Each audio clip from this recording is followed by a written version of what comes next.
A photon races across the void, its journey spanning billions of years from a distant star to a telescope on a Chilean mountaintop.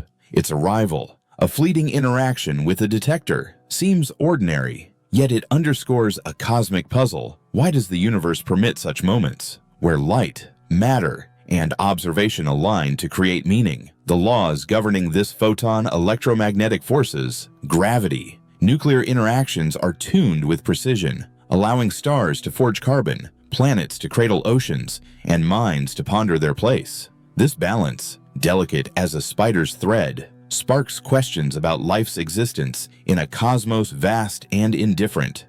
Electromagnetic forces bind electrons to nuclei, shaping molecules essential for life. Their strength, measured in laboratories at institutions like CERN, allows protons and neutrons to fuse in stellar cores, producing carbon, the backbone of proteins and DNA. If this force were fractionally stronger, stars would burn too fiercely, collapsing before carbon forms weaker, and atoms would drift apart, leaving a universe of scattered particles. The strong nuclear force, holding protons and neutrons in atomic nuclei, is equally precise. A slight increase, and only hydrogen would persist, starving stars of heavier elements. A decrease, and hydrogen itself would vanish, erasing the seeds of chemistry. 12 fundamental parameters, from the gravitational constant to the energy density of empty space, govern this cosmic architecture. Gravity, weak enough to let stars shine for billions of years, permits planets to orbit without spiraling inward. The cosmological constant, dictating space's expansion, balances to allow galaxies to form without tearing apart or collapsing. Experiments at the Large Hadron Collider confirm these values, each so finely adjusted that a nudge in any direction would unravel the conditions for life. A universe without stars, or one of pure hydrogen, would silence the possibility of observers. Earth, orbiting a stable star in the Milky Way's quiet arm, seems a cosmic anomaly. Its axial tilt, 23.5 degrees, stabilizes seasons, nurturing ecosystems. Oxygen, 21% of its atmosphere, fuels respiration, a balance maintained by photosynthetic algae in oceans. These conditions, measured by satellites like GOES, suggest a planet tailored for life. Yet the galaxy, with its 100 billion stars, offers countless other worlds. Are Earth's conditions unique, or do they repeat across the cosmos, hidden in distant systems? The odds of this alignment challenge intuition.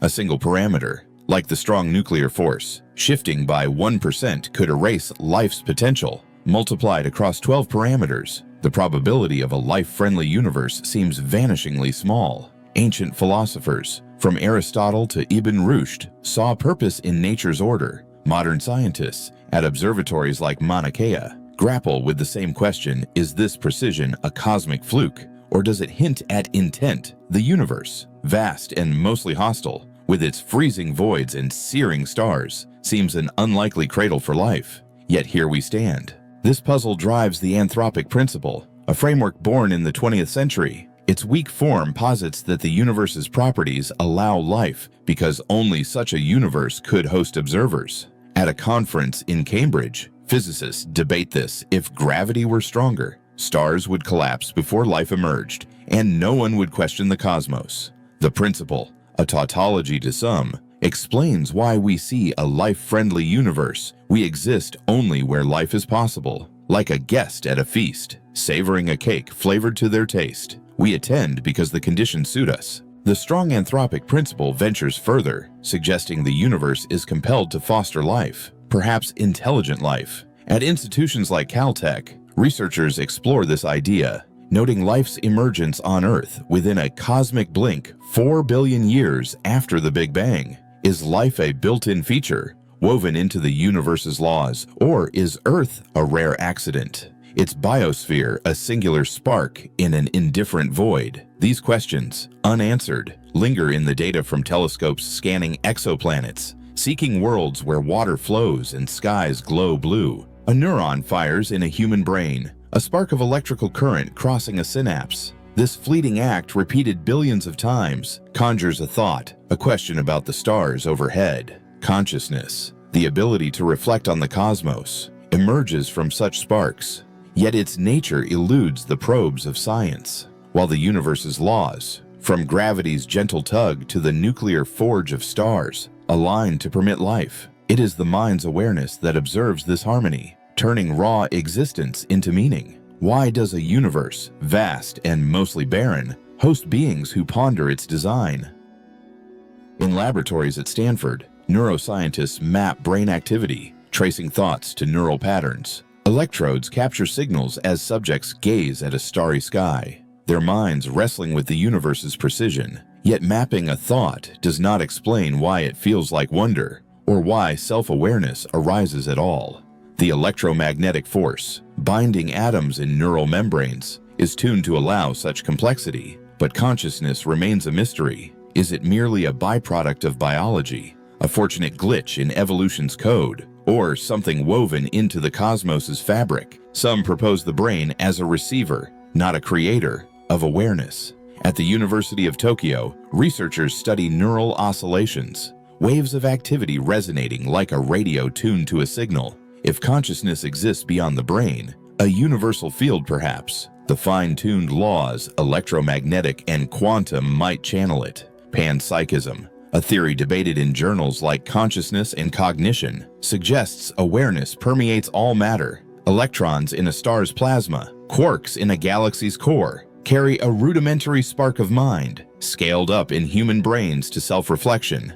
Quantum mechanics, probed at facilities like Fermilab, hints at consciousness's role.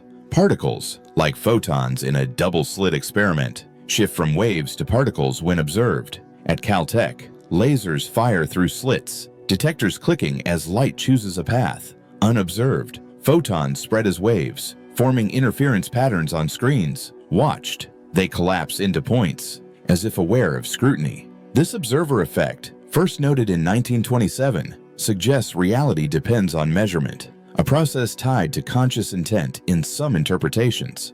John Archibald Wheeler, at Princeton in the 20th century, pushed this further. His participatory universe posits that observation shapes existence. A photon, leaving a quasar 10 billion years ago, bends around a galaxy's gravity, splitting into two paths. Telescopes, like the James Webb, capture these paths, forming twin images.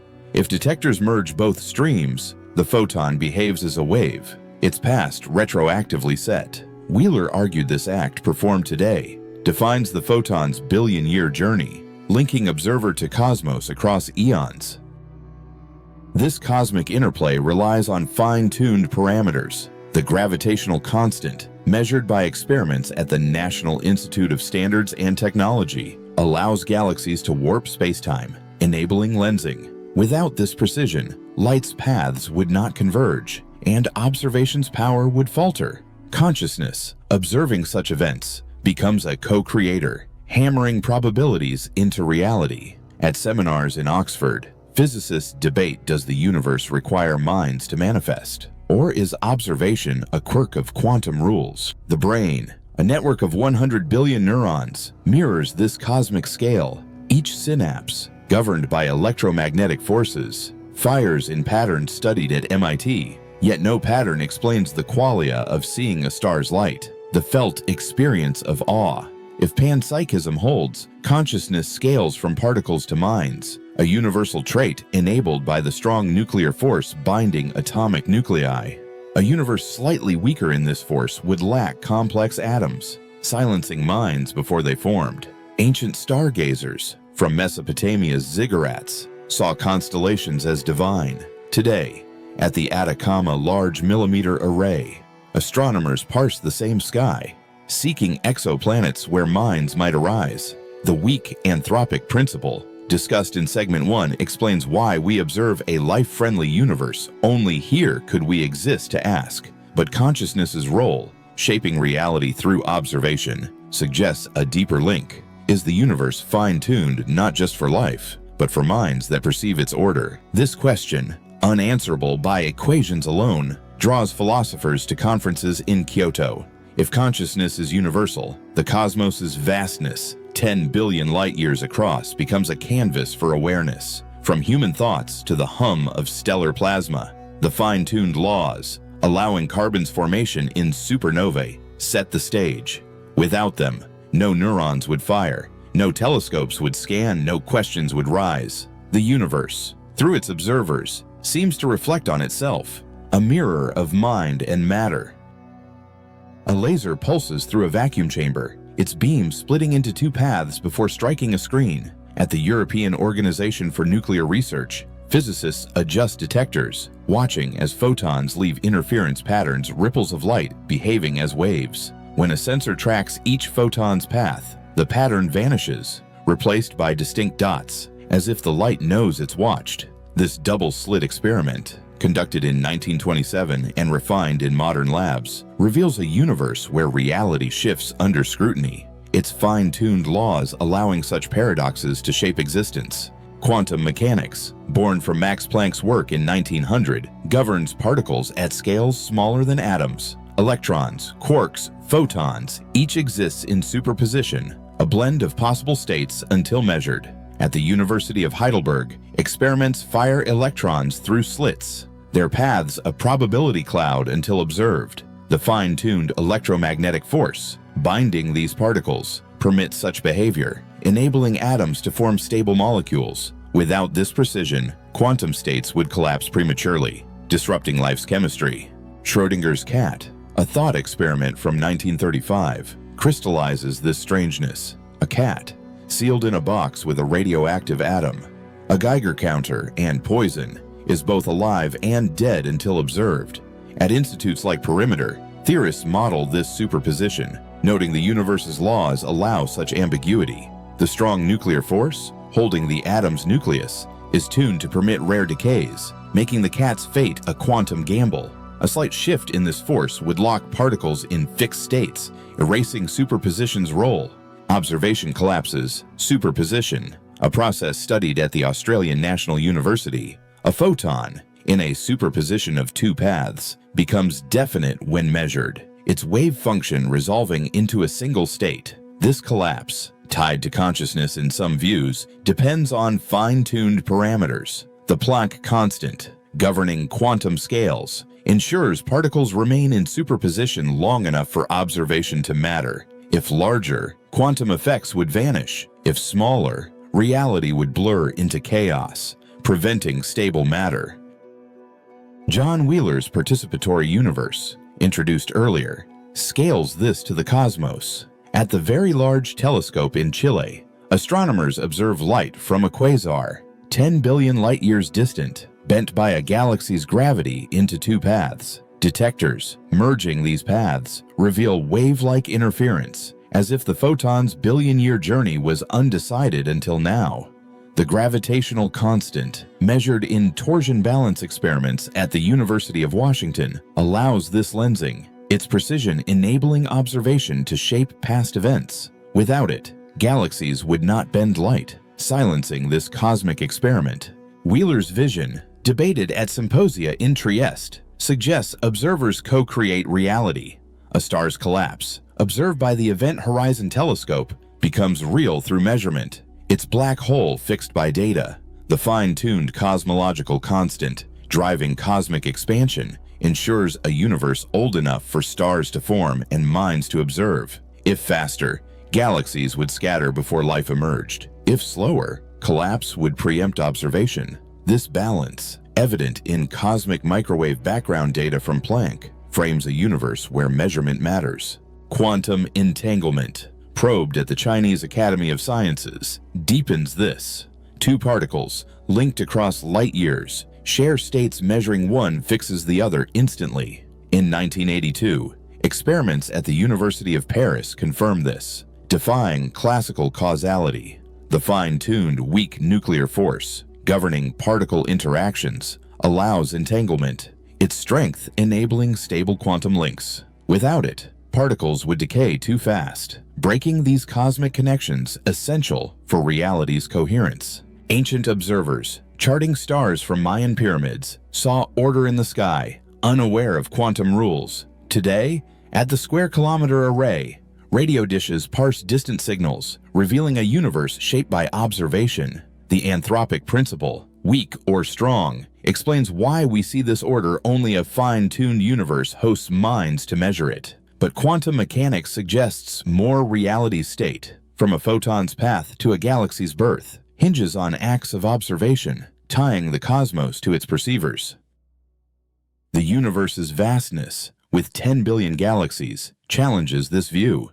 Most regions, like the voids between clusters, lack observers, their states uncollapsed. At Cambridge, cosmologists model these realms, asking if they exist definitively without measurement. The fine-tuned energy density of space, measured by the Dark Energy Survey, allows such voids, yet life's rarity suggests observation is sparse. Does reality in unobserved corners remain a probability cloud, awaiting a mind's gaze? An electron spins in a cloud chamber, its path forking into countless possibilities. At the Kavli Institute in Delft, physicists track such particles, their trajectories a dance of chance governed by quantum rules. Each measurement, pinning the electron to one path, seems to choose a single reality. But what if every path persists, each unfolding in a separate universe? Hugh Everett's many worlds hypothesis, proposed in 1957, suggests the cosmos splits at every quantum event,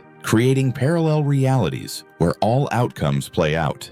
This vision reframes the fine-tuning of our universe as one of infinite variations. Everett's idea, debated in journals like Physical Review, posits that the universe never collapses into one state, as in Wheeler's participatory model. A photon, passing through a slit, takes both paths not as a superposition resolved by observation, but as real trajectories in divergent worlds. At the University of Vienna, experiments entangle photons across kilometers, confirming quantum correlations. The fine-tuned electromagnetic force enabling these links ensures particles interact precisely, allowing each world to branch coherently. A slight deviation would scramble these interactions, halting the multiverse's fractal growth. Schrödinger's cat, alive in one reality, dead in another, lives in parallel universes. At the Perimeter Institute, theorists simulate such splits, noting the strong nuclear force's role in stabilizing atomic decays.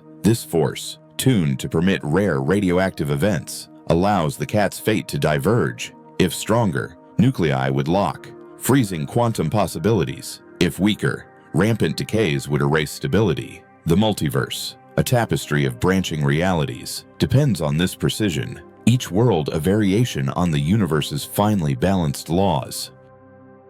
Everett's hypothesis, unlike Wheeler's observer-driven cosmos, requires no conscious measurement. At Oxford, cosmologists model a multiverse where every quantum fluctuation, each particle's spin, each star's collapse spawns a new reality. The cosmological constant, measured by the Dark Energy Survey, drives expansion in our world, but in others, it varies, yielding universes that collapse or fly apart. Only in a narrow range, as confirmed by Planck satellite data, do galaxies form, stars ignite, and life emerges. Our universe, one of trillions, is fine-tuned because we inhabit a branch where tuning permits us. This multiverse, infinite in scope, challenges Earth's centrality. At the Keck Observatory, astronomers scan exoplanets, finding worlds where water might pool. In parallel universes, Earth's twins thrive or perish, each with different axial tilts or oxygen levels. The fine-tuned gravitational constant, measured in Cavendish experiments at the University of Tokyo, allows planetary orbits in our world. Elsewhere, gravity's strength shifts, scattering planets or crushing them into stars. The multiverse, a cosmic lottery, produces every configuration, life-friendly or barren. Ancient Chinese astronomers, etching star maps on oracle bones, saw a singular cosmos. Today, at the Large Synoptic Survey Telescope, machines parse billions of stars, hinting at countless unseen worlds. Everett's hypothesis suggests each observation, every telescope's click, splits reality. Observers branching into parallel selves, the weak anthropic principle, framing our existence as a selection effect, gains new depth. We see a fine-tuned universe because, in the multiverse, only such branches host life. No design is needed. Infinite trials ensure some worlds align for minds. Consciousness, navigating this multiverse, raises questions. At the Max Planck Institute, neuroscientists study decision-making, each choice a quantum fork. In one reality, a scientist chooses to observe a star. In another, they turn away. Everett's model, unlike Wheeler's, assigns consciousness to each branch. No collapse required. The fine-tuned Planck constant, governing quantum scales, ensures these forks are stable, allowing minds to persist across realities. Without it, quantum chaos would merge worlds, erasing distinct experiences. The multiverse's scale, infinite and unseen, dwarfs our galaxy's 100 billion stars. At Caltech, simulations model branching universes, some with altered electromagnetic forces where carbon never forms. These barren realities, lacking observers, exist alongside ours, a silent majority. The strong anthropic principle, suggesting life as a cosmic imperative, finds new context. Life arises somewhere, inevitably, in an infinite multiverse. Yet the question lingers, why does our branch, with its precise tuning, host us? Inca stargazers, aligning temples to the Pleiades, saw a purposeful sky. Modern arrays like ALMA probe the same stars, revealing a cosmos of chance and necessity. Everett's multiverse, driven by fine-tuned laws, offers no intent, only endless variation. Each world, from a photon's path to a galaxy's spin, unfolds in parallel, a kaleidoscope of realities where every possibility finds a home. Our universe, one thread in this tapestry, shines with life, its tuning a stroke of cosmic fortune. A breeze sweeps across the Atacama Desert, where giant telescopes stand silently, scanning the heavens for whispers from distant stars. Light from galaxies 10 billion light-years away carries tales of a universe woven from flawless laws, where every pulse of matter and energy harmonizes to sustain existence. These laws, from the dance of subatomic particles to the expansion of boundless space, have allowed life to emerge on a tiny blue planet, where humans gaze upward and ponder their place in the grand tapestry. Humanity, with its curious minds, has followed starlight to unravel the cosmos's nature. From long nights beside Mesopotamia's ziggurats, where priests mapped constellations, to modern laboratories in Geneva, where physicists peel back the secrets of subatomic particles. This journey is a symphony of discovery. The universe, with its exquisitely tuned laws, is not merely a stage where humans play their part, but a mirror reflecting our deepest questions. Where do we come from? And why do we exist to ask? Life, a rare phenomenon in the vast expanse, springs from atoms forged in stellar crucibles. These atoms, linked by forces calibrated with unimaginable precision, formed molecules, cells, and ultimately minds capable of self-awareness. At conferences in Kyoto, philosophers and scientists debate consciousness's nature, wondering if it's a cosmic accident or an integral part of reality. The universe, seemingly built to permit reflection, invites humanity to explore not just physical laws, but the meaning of its own existence. In the flickering light of quantum experiments, reality seems to hinge on observers' presence. In Vienna's laboratories, photons passing through narrow slits reveal a cosmos where possibilities become real only when measured. The laws enabling this wonder, from the Planck constant to gravity, appear designed to sustain a universe where questions can be answered, where light from distant stars can tell its story to listening minds. Humans, with their ability to observe and reflect, become part of the cosmos, not just spectators but co-creators in its narrative. The universe may be one of countless realities, each with distinct laws, where stars burn differently or never form. At supercomputers in Cambridge, simulations paint worlds where the nuclear force is 1% stronger, yielding universes of pure hydrogen, or where space expands too swiftly, preventing galaxies from coalescing. Our universe, with its perfect conditions for life, may be a single branch in an infinite forest of possibilities. Yet in this branch, humans stand, wielding pens and telescopes to rewrite the cosmos' story. From ancient temples in Machu Picchu, where Inca stargazers watched the Southern Cross, to observatories atop Hawaiian volcanoes, where modern astronomers analyze light from pulsars, humans have sought meaning in the stars' arrangement. The universe's laws, tuned to permit life and consciousness, seem to urge humanity beyond its limits, to seek not just scientific answers but connection to something greater. Each photon's glow, Each fleeting thought is part of a cosmos that appears made to be understood, to be experienced. The universe, with 10 billion galaxies spanning 10 billion light-years, is a vast canvas where Earth is but a speck. Yet in that speck, human minds have built cities, composed poems, and launched spacecraft to the stars. The laws enabling this, from atoms' stability to space's expansion, feel less like chance and more like an invitation.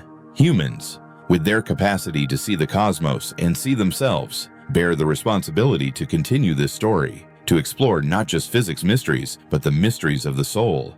When starlight from a distant galaxy touches the retina, it sparks a sense of wonder, a wordless question about the origin and purpose of all things. The universe, with its perfect tuning, offers no clear answers, but it provides a space for humans to search, reflect, and dream.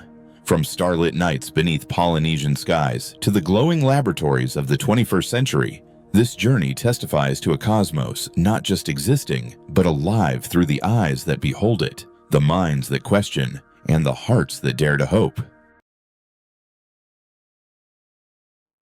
Beneath the stillness of night skies and the familiar phases of the moon lies a question that seems at once absurd and profound. How many numbers would it take to fully describe something as deceptively simple as the moon? To capture every crater carved by eons of relentless asteroid impacts? To map every ridge, valley, and subtle gradient of chemical composition across its surface, one would need thousands upon thousands of coordinates and measurements. And this is just for one small rocky satellite. Consider then a planet, a star, a nebula, or the grandeur of an entire galaxy. As we scale up, the quantity of data balloons from millions to billions to something bordering on infinity. Yet curiously, when we shift our gaze toward the most extreme singularities in the cosmos, black holes, we encounter an astonishing simplicity. No matter how colossal their size or how exotic their origin, every black hole can be fully described by only three numbers: its mass, its electric charge, and its angular momentum. Not 3,000, not 3 million, just 3. This startling economy of description challenges our deepest assumptions about how information behaves in the universe.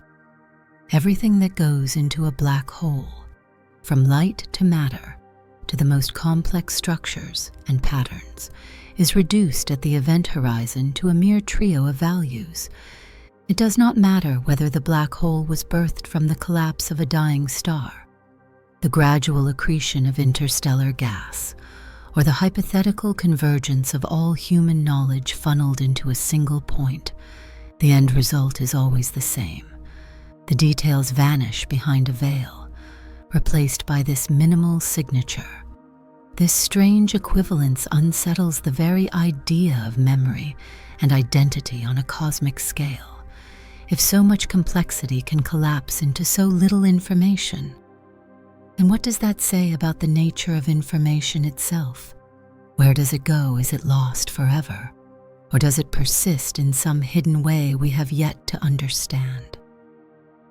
The first glimmerings of this puzzle trace back to a most unexpected place, the contemplations of an 18th century clergyman, John Michel, a parish priest in England with a mind sharpened by mathematics and physics, lived in an era when gravity had recently been tamed by Newtonian theory.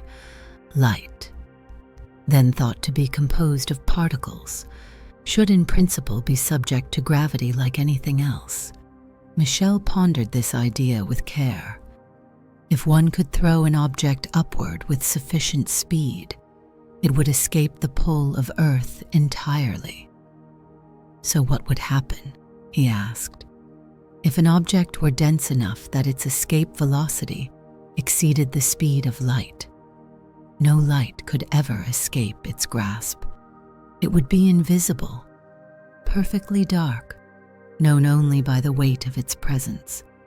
In the language of Newtonian mechanics, Michel had described what we would one day call a black hole, nearly 2 centuries before the name was coined. But his musings, while insightful, were cast aside for a long time. The physics of gravity slipped into relative obscurity as the 20th century dawned, eclipsed by the meteoric rise of quantum mechanics.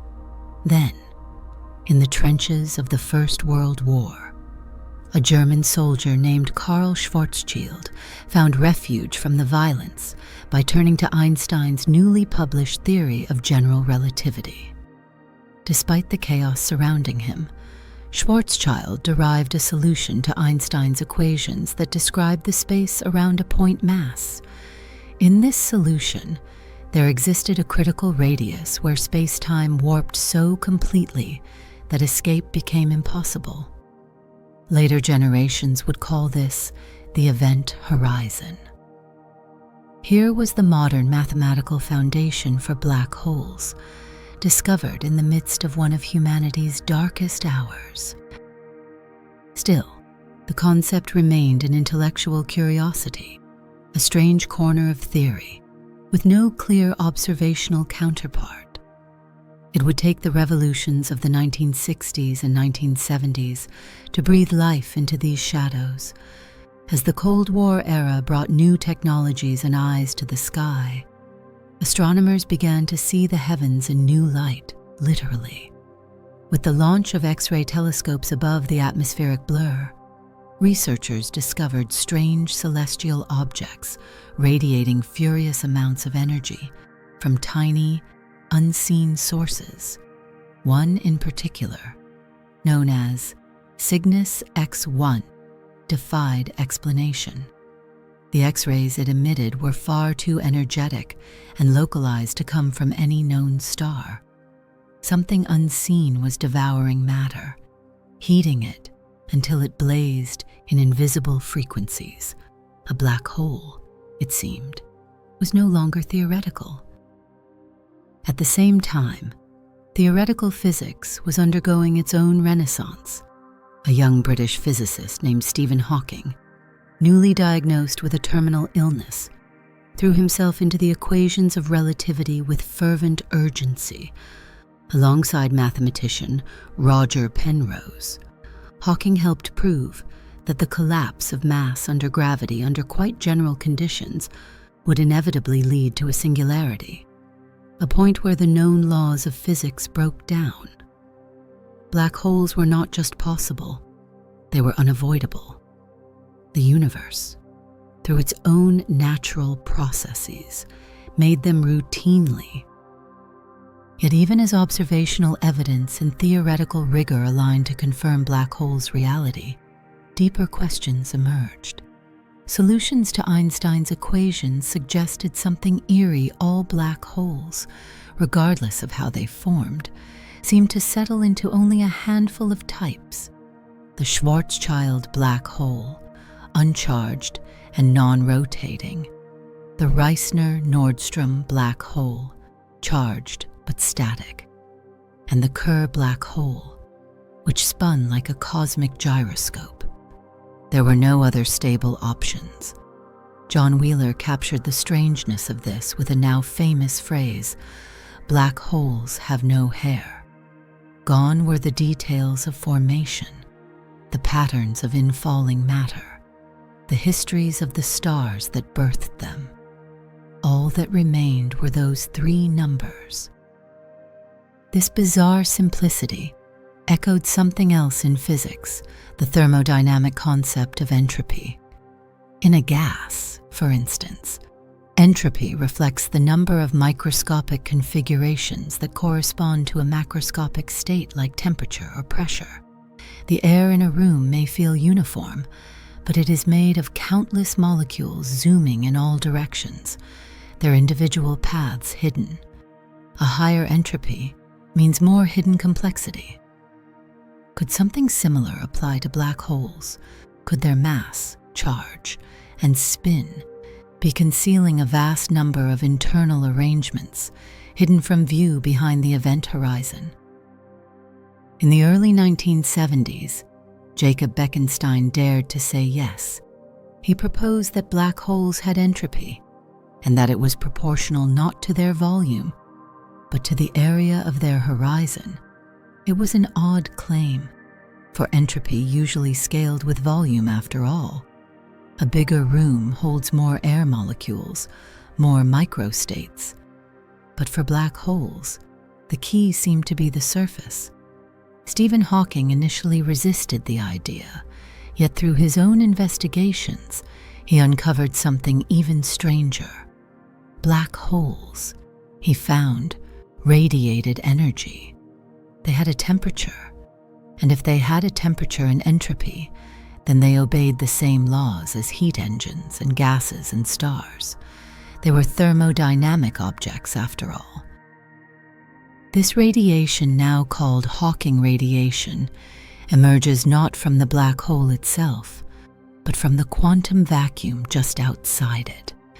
In the strange fog of quantum fluctuations, particles and antiparticles constantly pop in and out of existence. Normally, they annihilate quickly, leaving no trace. But near the event horizon, one particle might fall in while the other escapes. The escaping one becomes real, carrying away a sliver of the black hole's mass. Over unimaginable spans of time, this process could cause a black hole to evaporate entirely. But here lies a paradox.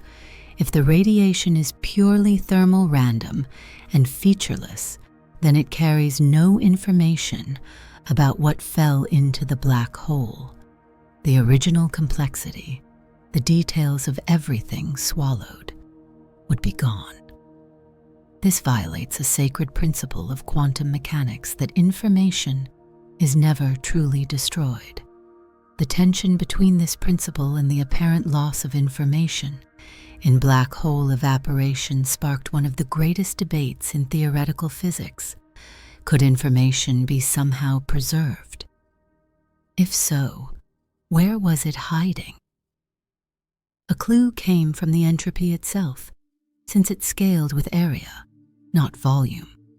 It hinted at a deeper truth, that the universe might be more like a hologram than a solid object. Just as a two-dimensional surface can encode a three-dimensional image, perhaps the surface of a black hole encodes all the information about its interior.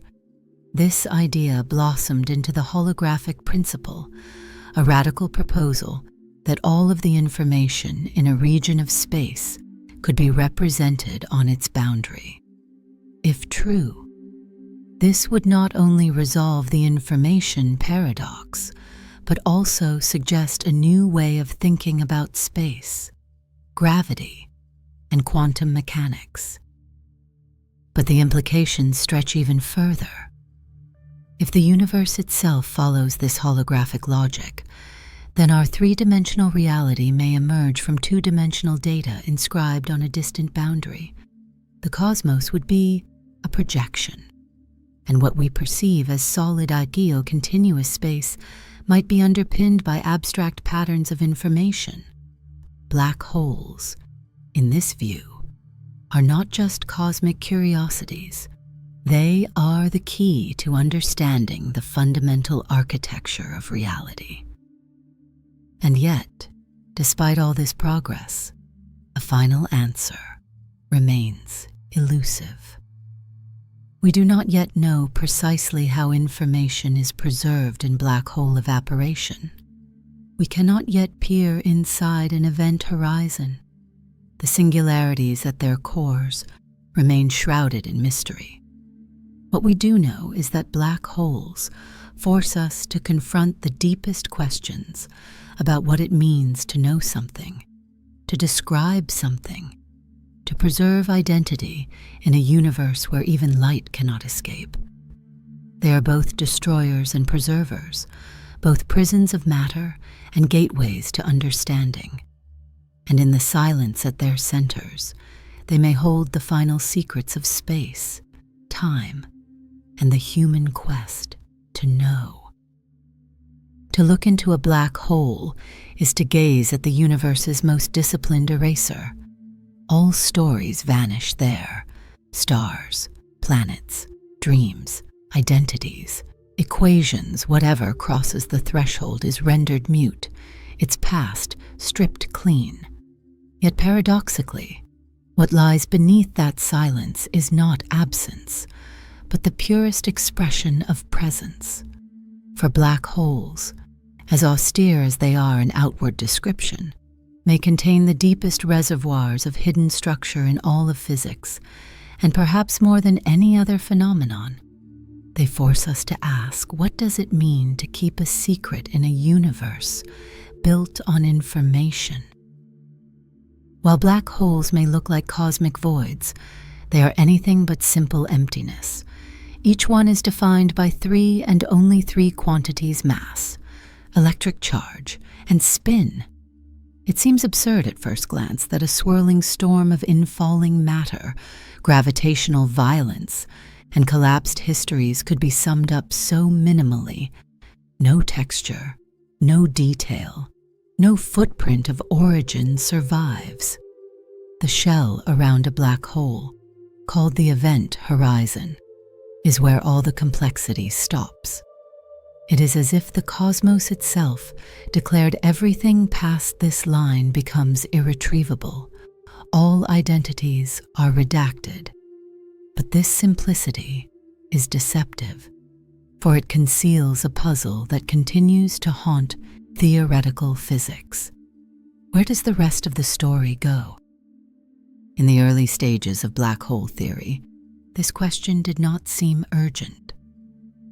General relativity allowed for singularities, regions where the curvature of space-time became infinite and the normal rules of physics broke down. Mathematicians could handle this. After all, infinities often appear in equations without always causing trouble. Yet once quantum mechanics entered the scene, the tension became unbearable.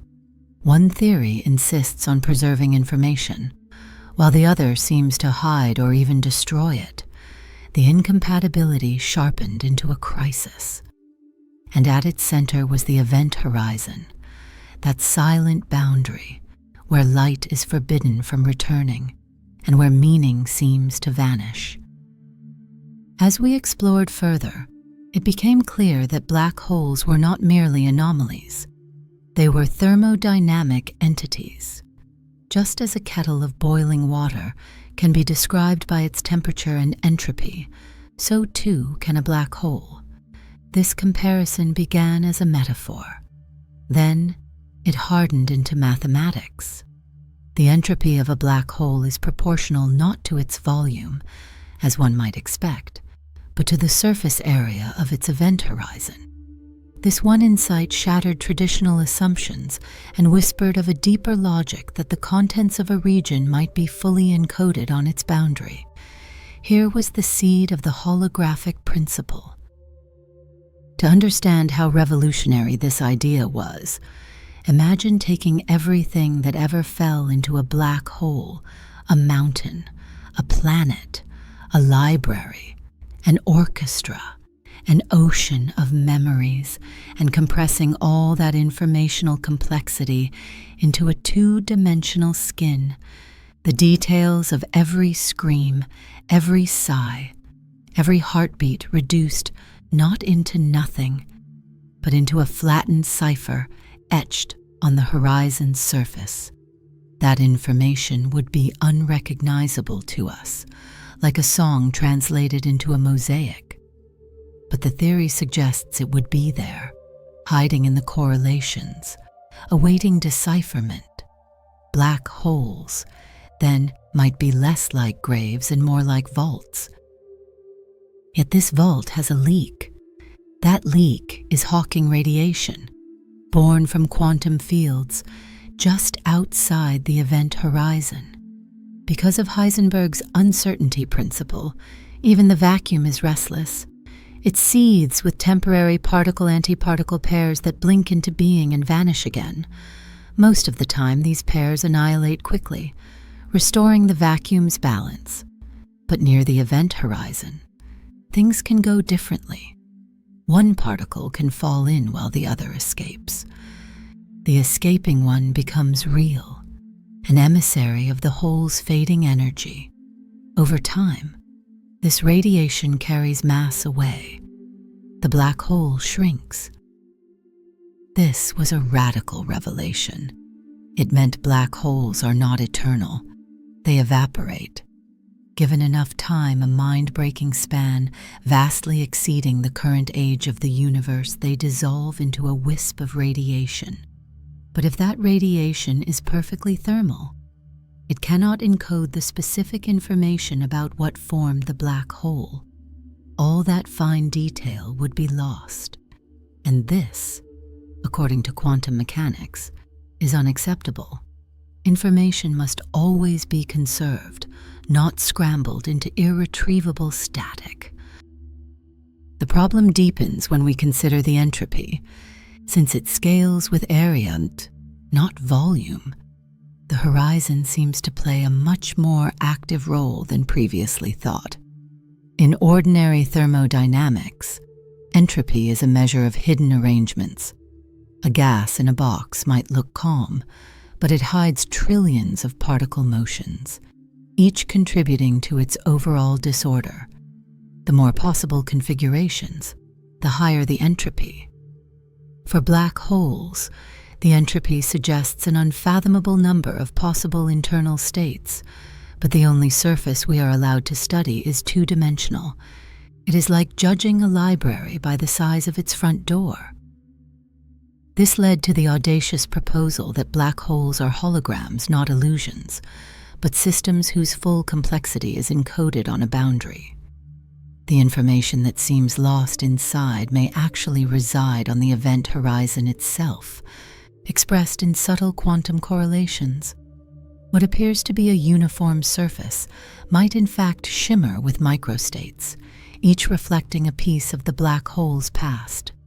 If true, this would preserve the principle of information conservation and uphold the tenets of quantum mechanics, all while reshaping our conception of space itself. In the 1990s, this idea matured into a formal framework known as the ADS-CFT correspondence, pioneered by physicist Juan Maldacena. Though highly abstract and rooted in esoteric mathematics, its implications are vast. It posits that a theory of gravity in a volume of space can be fully described by a non-gravitational theory on the boundary of that space. In other words, what happens in 3 dimensions can be projected onto 2. This is not science fiction. It is now a central pillar of theoretical physics. The universe, it seems, may be a grand projection, with reality as we perceive it being a kind of emergent illusion. Black holes offer the most dramatic stage on which this projection plays out. Their apparent paradoxes push our theories to their limits. They force us to grapple with contradictions that arise when quantum mechanics and general relativity are brought together. The surface of a black hole becomes not just a boundary, but a battleground. The outcome of this battle may reveal the true nature of reality itself. And yet, even now, we are left with questions. If black holes evaporate completely, and if the emitted radiation is subtly entangled in just the right way to preserve information, then it must carry a hidden pattern, one that is unimaginably complex, yet ultimately deterministic. But how can we decode that pattern, and more tantalizingly, could the same principle apply to the universe as a whole? After all, if the cosmos follows the rules of holography, then our own experience of space, time, and self may be projections from a deeper substrate. Identity, memory, causality. All the features we take for granted may emerge from encoded information dancing on a distant boundary. In this view, Black holes are not exceptions but exemplars. They are the clearest expression of the universe's hidden grammar, its unwritten laws made visible through paradox. The task now is to listen more closely, not to the light that black holes absorb, but to the faint whisper of what they might still be saying as they slowly evaporate. In that whisper may lie the traces of fallen stars, the echoes of long-dead civilizations, the imprint of order and chaos woven together at the edge of understanding. Each black hole is a story waiting to be told in a language we are only just beginning to decipher. Across the vast gallery of cosmic phenomena, few ideas strike us with such paradoxical clarity as the concept of a black hole. It is at once the end of knowledge and the beginning of mystery. From the outside, it offers no detail, no nuance, only gravity, an invitation to fall. But inside, or perhaps upon its very surface, lies something more provocative, a tangled ledger of cosmic memory. In this chapter of discovery, we do not seek new stars or galaxies. Instead, we descend into theory, into the structure of thought itself, following the threads that bind entropy, space, and information into the most compelling paradoxes the universe has ever posed. The trail begins not with telescopes, but with the laws of heat and disorder. Entropy, in classical physics, is a measure of how many ways a system can be internally configured without changing its outward appearance. A cold block of metal has low entropy. A cloud of hot gas has much more. Yet black holes, seemingly devoid of internal parts, still possess entropy more than most objects in the cosmos. How can this be? The answer lies in a strange realization that the surface area of a black hole, and not its volume, encodes its entropy. This single geometric oddity transforms our understanding of what a black hole is. It is not a void. It is a container of hidden order, projected onto a surface like a shadow that tells the full story of its source. The implications of this principle extend far beyond astrophysics. It invites a radical new view of space itself, that perhaps what we think of as a volume, be it a region of gas, a galaxy, or the entire observable universe, may be fundamentally defined by its boundary. This is the essence of the holographic principle, a proposal so sweeping that it challenges not only the geometry of space, but the architecture of physics itself. The world we perceive in 3 dimensions may, at a deeper level, emerge from information encoded in 2. For a while, this was just a beautiful thought. Then came AD/CFT correspondence, a theoretical bridge that connected gravity in a 5-dimensional space-time to a 4-dimensional quantum theory without gravity. At first glance, this seemed like an abstract puzzle, confined to esoteric corners of string theory, but it offered something invaluable, a proof of principle. It showed that gravity itself, with all its curves and collapses, could be recast in terms of a quantum theory that lives on the edge. The implications were breathtaking. It meant that black holes and perhaps the universe are best understood not as things with insides and outsides, but as codes running on the edge of space. And yet, even with this elegant language, the question remains what happens to information inside a black hole. Stephen Hawking's calculations suggested that radiation from an evaporating black hole carried no trace of what fell in. It was pure heat, indistinct and irreversible. This seemed to violate a cornerstone of quantum mechanics, that all processes are, at their heart, reversible and deterministic. If a black hole completely evaporated, and all it left behind was undifferentiated radiation, then the past would be erased, not hidden, destroyed. That conclusion shook physics to its core. Attempts to resolve this tension sparked decades of debate. Some theorists clung to the idea that information truly vanished, requiring a modification to quantum theory itself. Others suspected that the radiation might, in subtle ways, be correlated, that hidden within its statistical fog were fingerprints of the things that once fell in. But how could this be? A single particle of Hawking radiation is random. But perhaps the correlations emerge only when the full radiation history is taken together, like piecing together a sentence from scattered letters across a library of books. It is not the parts, but their relationships that encode the memory. This idea gained momentum with deeper investigations into entanglement.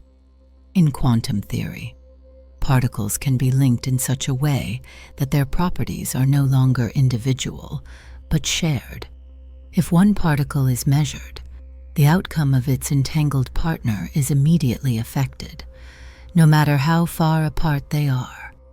In the black hole context, entanglement might be the bridge between past and future, encoding information in the very correlations among the escaping radiation. The information isn't gone. It's woven into the structure of space-time itself. Meanwhile, theoretical breakthroughs gave physicists new tools to describe this entangled radiation. Page curves, named after Don Page, a collaborator of Hawking, suggested that if black holes preserve information, the entropy of their radiation should rise and then fall as the hole shrinks.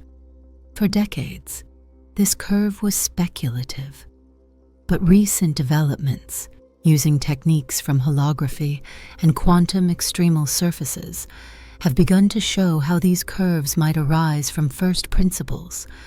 The radiation becomes less random over time, meaning begins to re-emerge from chaos. These developments do not offer direct answers.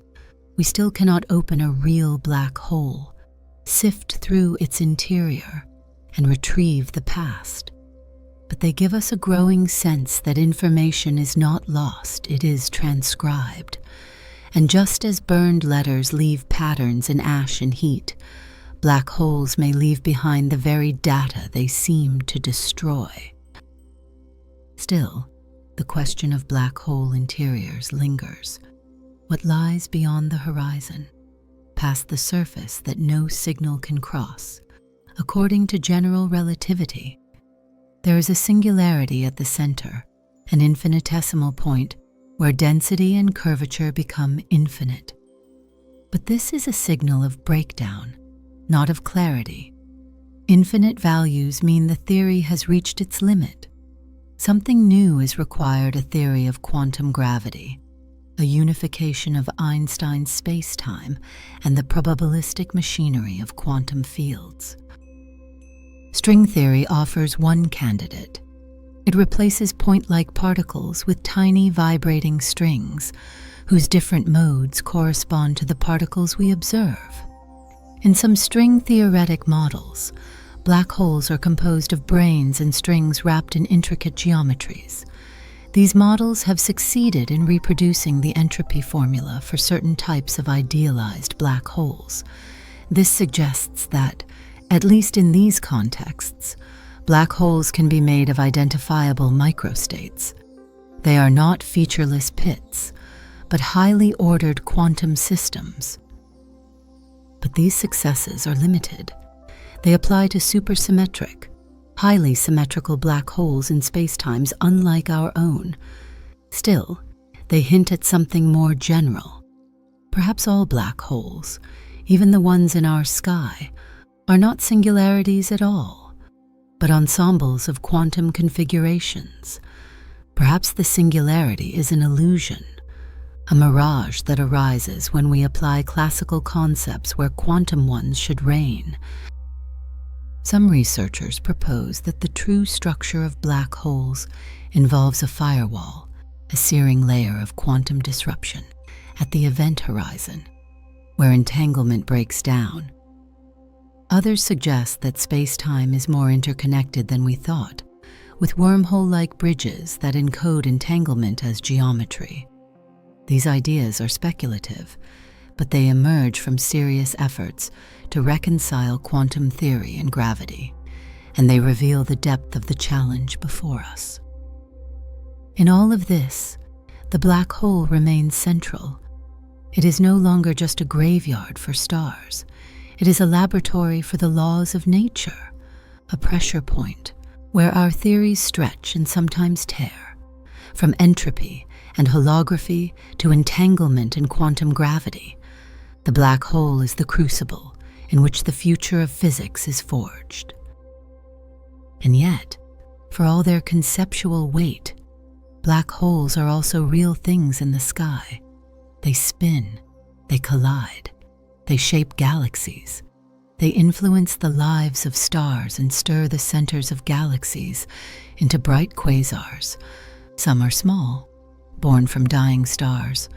Others are giants, billions of times more massive than the sun, lurking at the hearts of distant galaxies. And as telescopes grow sharper, we have begun to see them more clearly. We have imaged the shadow of a black hole in the galaxy M87. We have measured gravitational waves from merging black holes a billion light-years away. These signals are not merely data. They are echoes from regions where space-time itself is warped beyond comprehension. With each observation, we peel back a layer of mystery. And with each new insight, we are reminded that the universe is not just stranger than we imagine, it is stranger than we can imagine. Perhaps that is what draws us to black holes again and again. They are thresholds, not just in physics, but in meaning. They beckon us with questions we do not yet know how to ask, and reward us with truths that change what we thought it meant to know anything at all.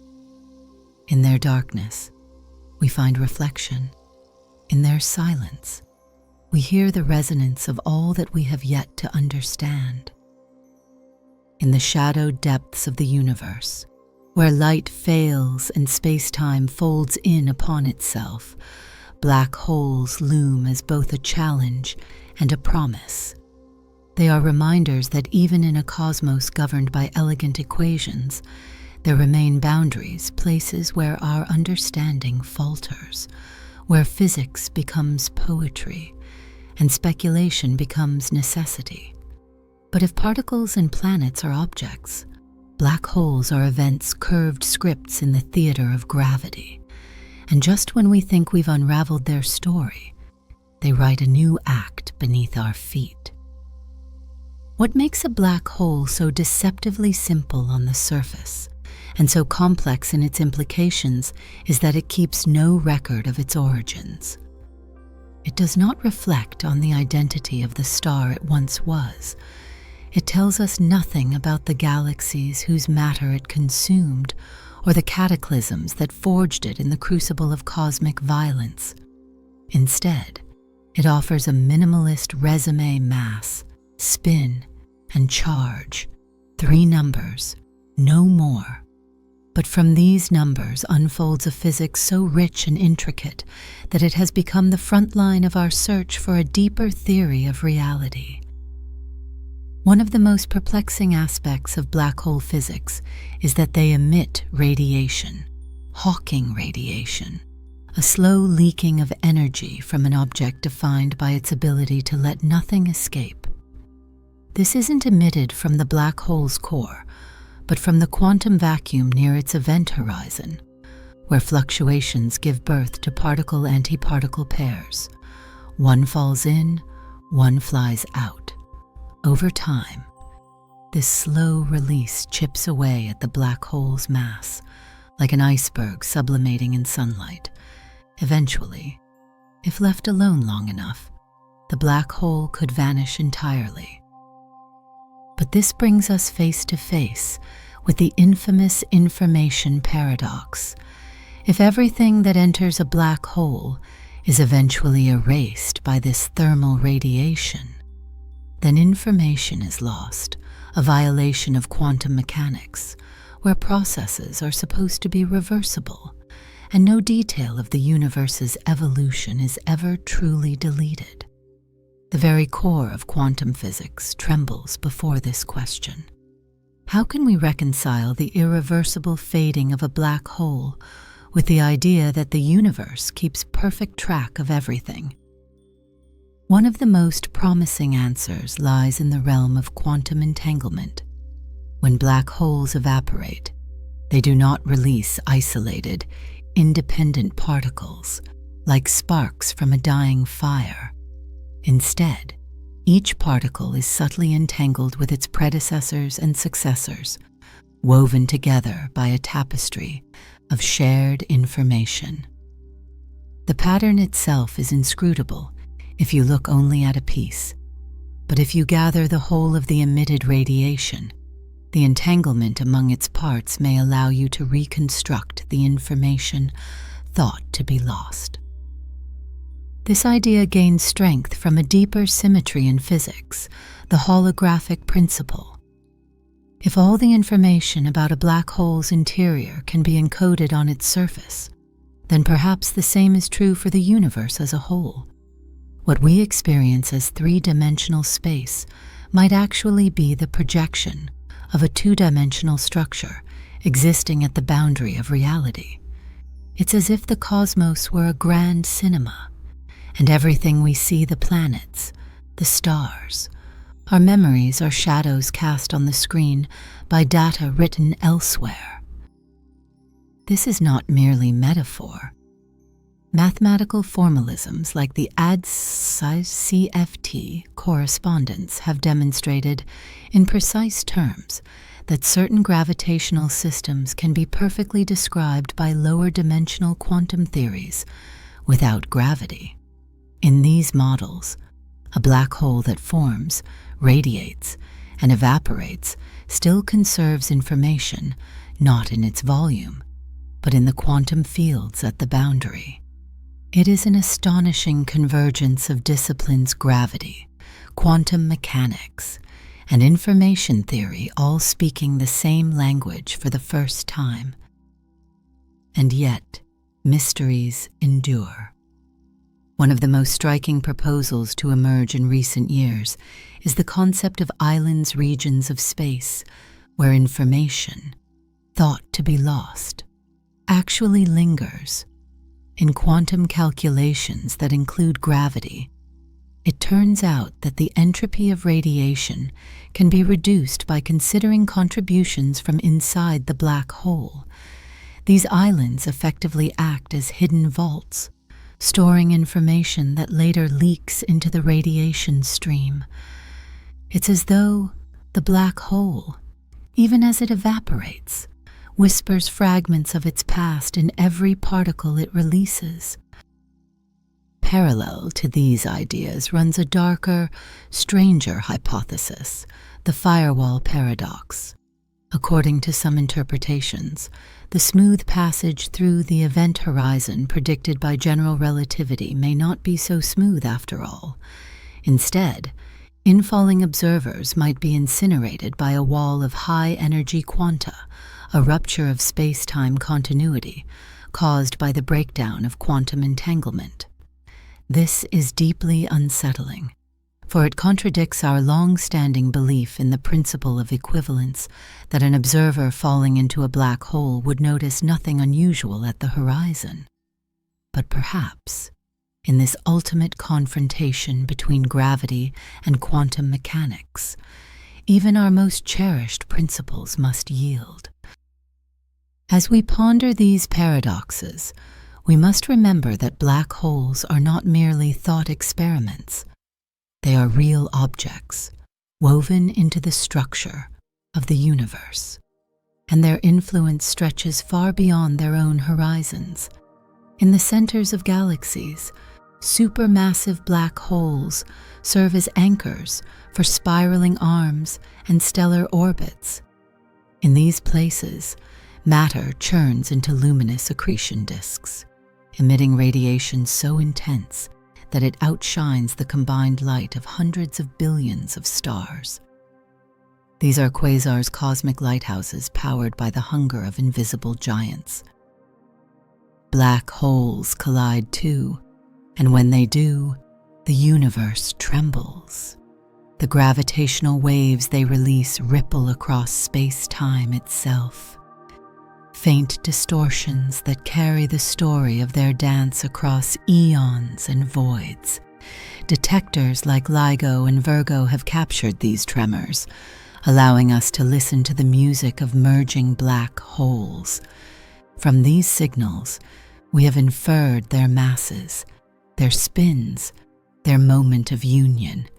It is as if, in their final embrace, they send out one last transmission proof of their existence and a farewell.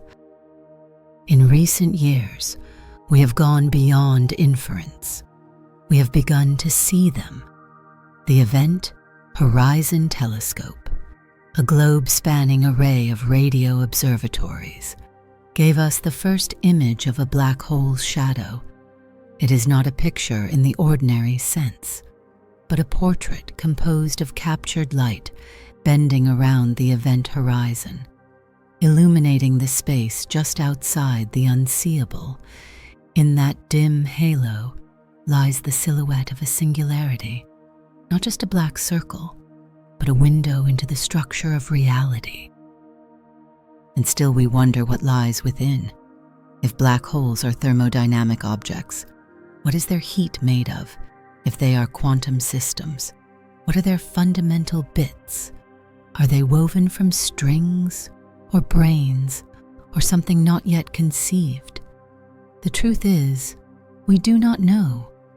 Our best tools, mathematics, measurement, imagination, have brought us to the edge, but the interior remains veiled. We circle the mystery, sketching its outline with theory and observation, but the center holds its silence.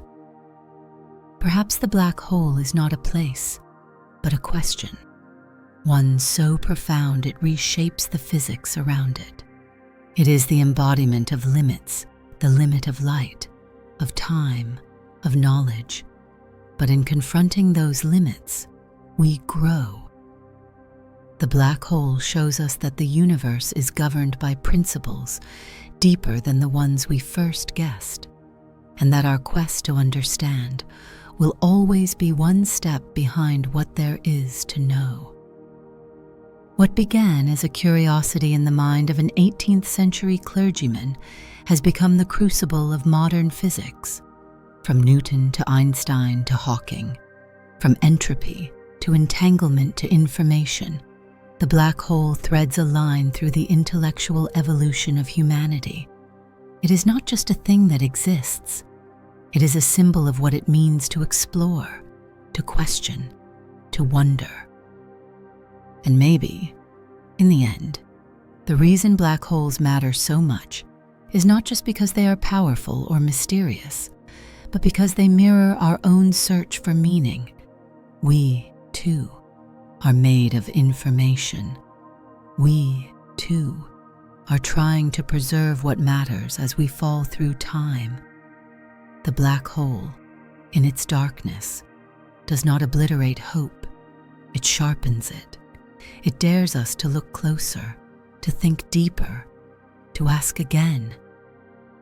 What if the universe has been trying to teach us something all along, not through clarity, but through contradiction, through objects so extreme they seem to defy reason itself? In our efforts to understand black holes, we have not only unraveled some of the strangest laws of physics, we have also come face to face with the boundaries of knowledge.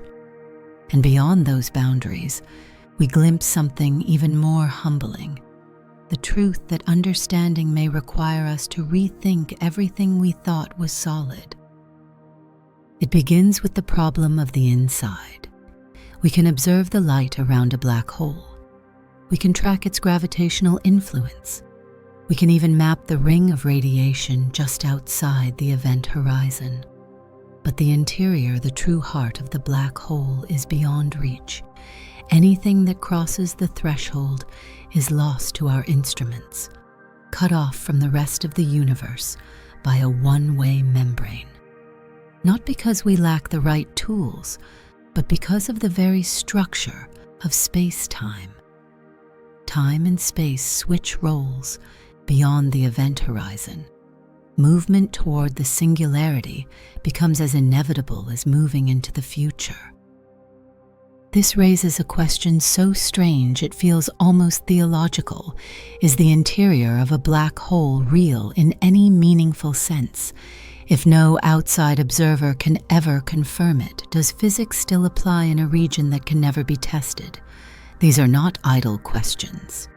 They force us to confront the limits of science itself. Most of our theories are built on observation, repeatability, verification. But black holes hide their truths by design.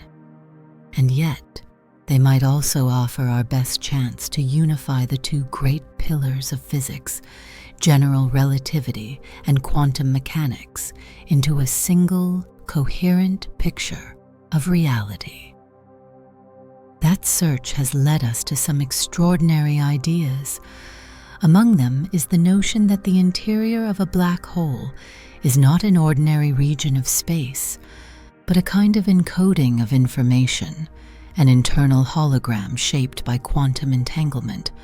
According to this view, everything that falls into a black hole is stored not in the core, but smeared across the surface like a cosmic ledger. This ledger keeps track of every interaction, every infalling particle, every whisper of matter and energy. And though we can never open the book, its pages radiate out slowly through Hawking radiation, leaving clues in the patterns and correlations of those escaping photons. This perspective offers a startling possibility. What we experience as the inside of a black hole may actually be a mental construct, an emergent phenomenon arising from the entanglement between quantum states on the horizon. In other words, space-time itself, the very fabric of up and down, left and right, forward and back, might be a secondary property of something more fundamental, pure information. This idea has been championed by some of the most brilliant minds in theoretical physics, and though it remains speculative, it is reshaping how we think about reality. But even if we accept that the interior is real in this abstract way, we still do not know what it is made of. String theory has offered one route into the unknown. In highly symmetric universes with extra dimensions, it has provided mathematical models that let us count the microstates of certain idealized black holes, states that, together, account for the black hole's entropy exactly. These stringy configurations, built from vibrating loops and extended membranes, offer a glimpse of what the stuff inside might be. Not ordinary particles, but deeper entities that weave together gravity and quantum mechanics into a unified whole. Yet for all its beauty, string theory's predictions remain just beyond experimental reach. We cannot yet confirm the existence of strings, or brains, or the extra dimensions they require. But the mathematical success of these models gives hope. It suggests that black holes are not just endpoints, but gateways, portals to a deeper layer of physics that lies just beneath the surface of what we can see. This line of thought leads to an even more audacious idea that space and time themselves are not fundamental at all, that the universe is built not from fields and particles, but from networks of quantum information. In this picture, geometry arises from entanglement, and distance is a measure of how correlated two regions of space are. A black hole, then, is not a place in space. It is a disruption in the fabric of correlation, a region where the usual rules of connectivity break down, and when it evaporates, the pattern of those correlations shifts, like a rearrangement of notes in a symphony we cannot yet hear. But even this is not the end of the mystery, because black holes are not eternal. They age, they evaporate, and in doing so, they seem to undergo a transformation more profound than death, the transmutation of structure into signal. As the black hole shrinks, its temperature rises, its radiation intensifies, and in its final moments, it releases a flood of particles, rich in energy, but impoverished in meaning unless, that is, the pattern of those particles encodes the very memory of all that came before. This is the heart of the information paradox. If a black hole dies in silence, emitting only random thermal noise, then everything it swallowed is gone forever, not just matter, but the information, the shape, the sequence, the story. This would mean that the universe itself is forgetful, that it suffers irreversible amnesia. But if, instead, the radiation is subtly structured, if it contains the fingerprints of every past infall, then information is conserved, and the black hole becomes a kind of cosmic server, slowly uploading its archive back into the universe, photon by photon. The debate is ongoing, but there are reasons to hope. Advances in quantum gravity, entanglement entropy, and holography suggest that the information is not truly lost, but scrambled, shuffled like cards in a deck, or encrypted in a code we do not yet understand. This raises another possibility that the universe itself is a computation, a vast and ongoing calculation that evolves according to physical rules, with black holes acting as processors, as nodes in a cosmic network. Seen this way, black holes are not monsters. They are archivists, compressors of data. They are not the end of stories, but the distillers of them. And the universe, in all its complexity, may be driven not by forces alone, but by the flow and transformation of information. It is an idea both exhilarating and unsettling, because it suggests that what we see, the stars, the galaxies, the motion of time, is just the interface. Beneath it lies code, not binary, not silicon, but something deeper, quantum logic, entangled fields, probabilistic flows. In such a world, meaning itself becomes physical. A black hole is meaningful not because it is massive, but because it contains and eventually reveals something about the universe that no other object does. And perhaps this is why we are drawn to them, not merely as scientists or storytellers, but as beings hungry for truth. The black hole challenges everything we believe about knowledge, that it can be preserved, that it can be accessed, that it can be trusted. It forces us to reckon with what it means to lose something forever and what it means to recover it, if only in a different form. In the end, black holes are not just cosmic laboratories. They are mirrors. They reflect our greatest questions back at us. What is identity? What is time? Can anything truly be destroyed? Is there a boundary beyond which meaning fails, or is every ending just the beginning of another interpretation? We once looked to the stars and saw gods, myths, and monsters.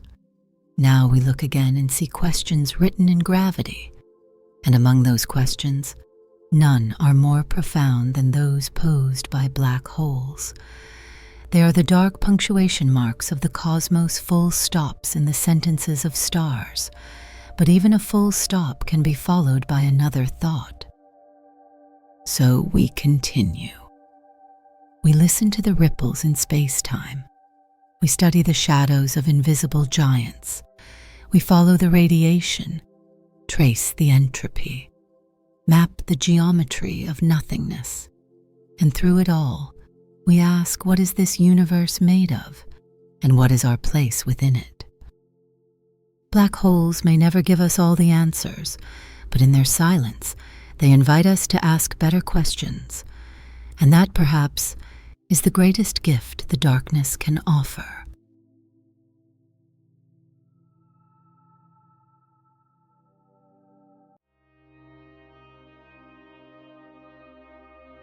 From the dawn of consciousness, humanity has looked to the heavens, a canvas of infinite mystery, and whispered a question that resonates through the deepest corridors of our being. Are we alone for millennia? This was a query for poets, philosophers, and dreamers. But today, we stand at a remarkable threshold.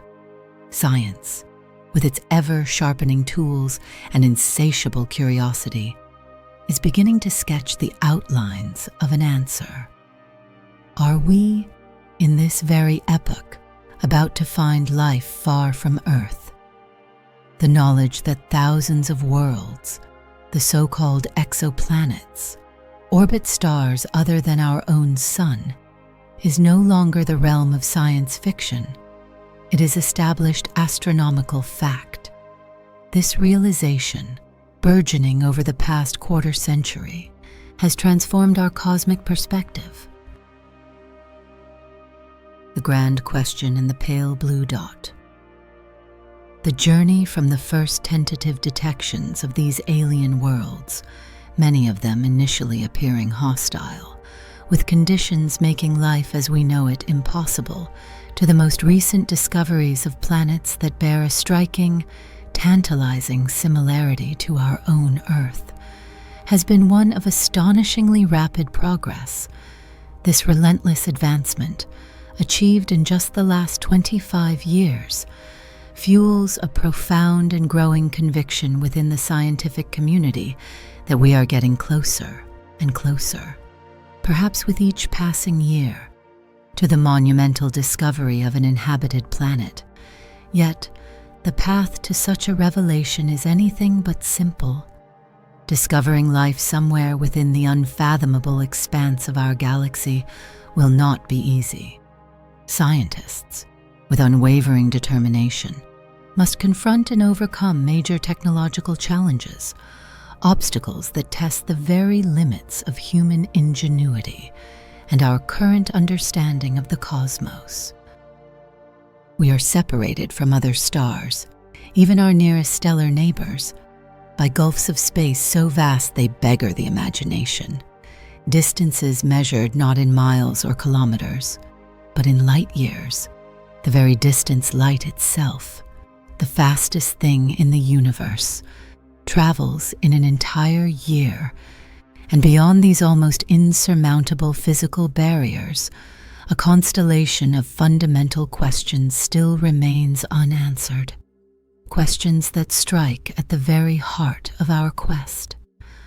How did life, in all its intricate complexity, first ignite on our own planet? This precious, singular oasis of blue and green, in what kinds of diverse, perhaps even extreme, habitats could life appear and subsequently develop elsewhere, adapting and evolving under conditions that might seem utterly alien, perhaps even lethal, to us? Despite these daunting unknowns, astonishing projects, beacons of human ambition and scientific aspiration await us. Consider the James Webb Space Telescope, a marvel of engineering already peering into the depths of space. uniquely capable of studying the delicate atmospheres of distant planets in a direct search for the chemical signs of life. And looking to the near future, there is the ELT, the extremely large telescope, a gigantic ground-based observatory that promises to open an entirely new door, a fresh portal onto an unknown universe, potentially revealing vistas that will forever alter our perception of reality and our place within it. This, truly, is the time for the dream of a whole generation of astronomers, and indeed, the collective dream of all humankind to potentially come true. Because in the end, the search for other worlds, for other life, holds the extraordinary potential to provide a reply, perhaps even a definitive answer, to that most fundamental and enduring of all questions: are we alone in the universe? To fully grasp the profound context of this search, to feel its emotional weight, we must cast our minds back, or rather, our gaze outward, to a singular, poignant moment in the year 1990. Shortly before abandoning our solar system forever, its primary mission of exploration largely complete, its instruments still faithfully reporting back across the void. The Voyager 1 space probe, a tiny, tenacious emissary of Earth, was commanded to look back one last time, from an almost inconceivable distance of 6,000 million kilometers, a vantage point from which our entire solar system would appear as little more than a collection of faint, insignificant sparks. It captured an image that would resonate through history, an image that would become an icon of the space age. Suspended on a single, delicate ray of sunlight, almost lost in the cosmic glare and the vastness of interplanetary space, the presence of a dim, almost imperceptible point of blue light could just be made out. That was Earth, our home, our world, everything we have ever known. The visionary astronomer Carl Sagan, who had passionately championed this act of cosmic self-reflection, famously called it the pale blue dot.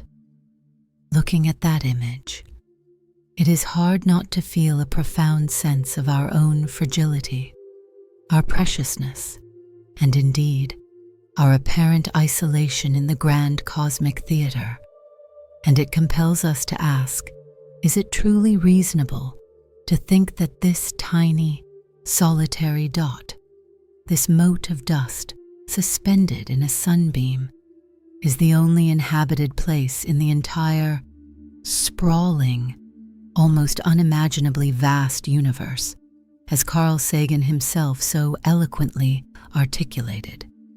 If the Earth is the only place where there is life, then it seems like an awful waste of space.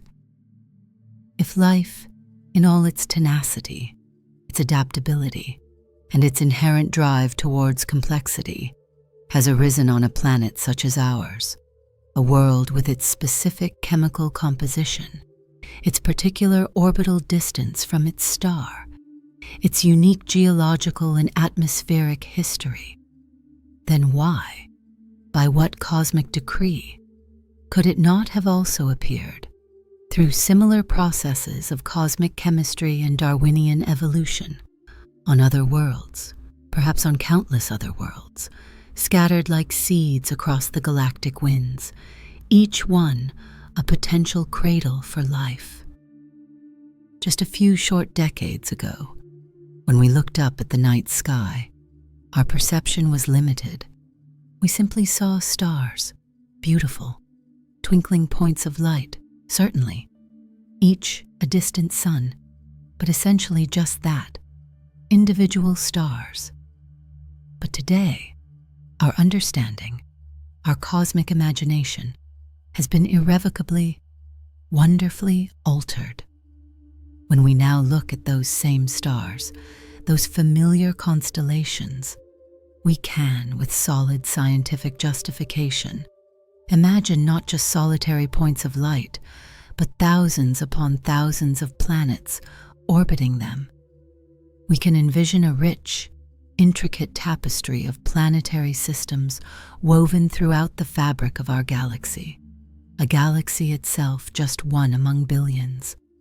And these planets, we now understand, have been formed in the same fundamental way as our own solar system, coalescing over eons from vast, swirling disks of gas and dust surrounding their nascent, youthful stars, a universal, almost inevitable process of cosmic creation.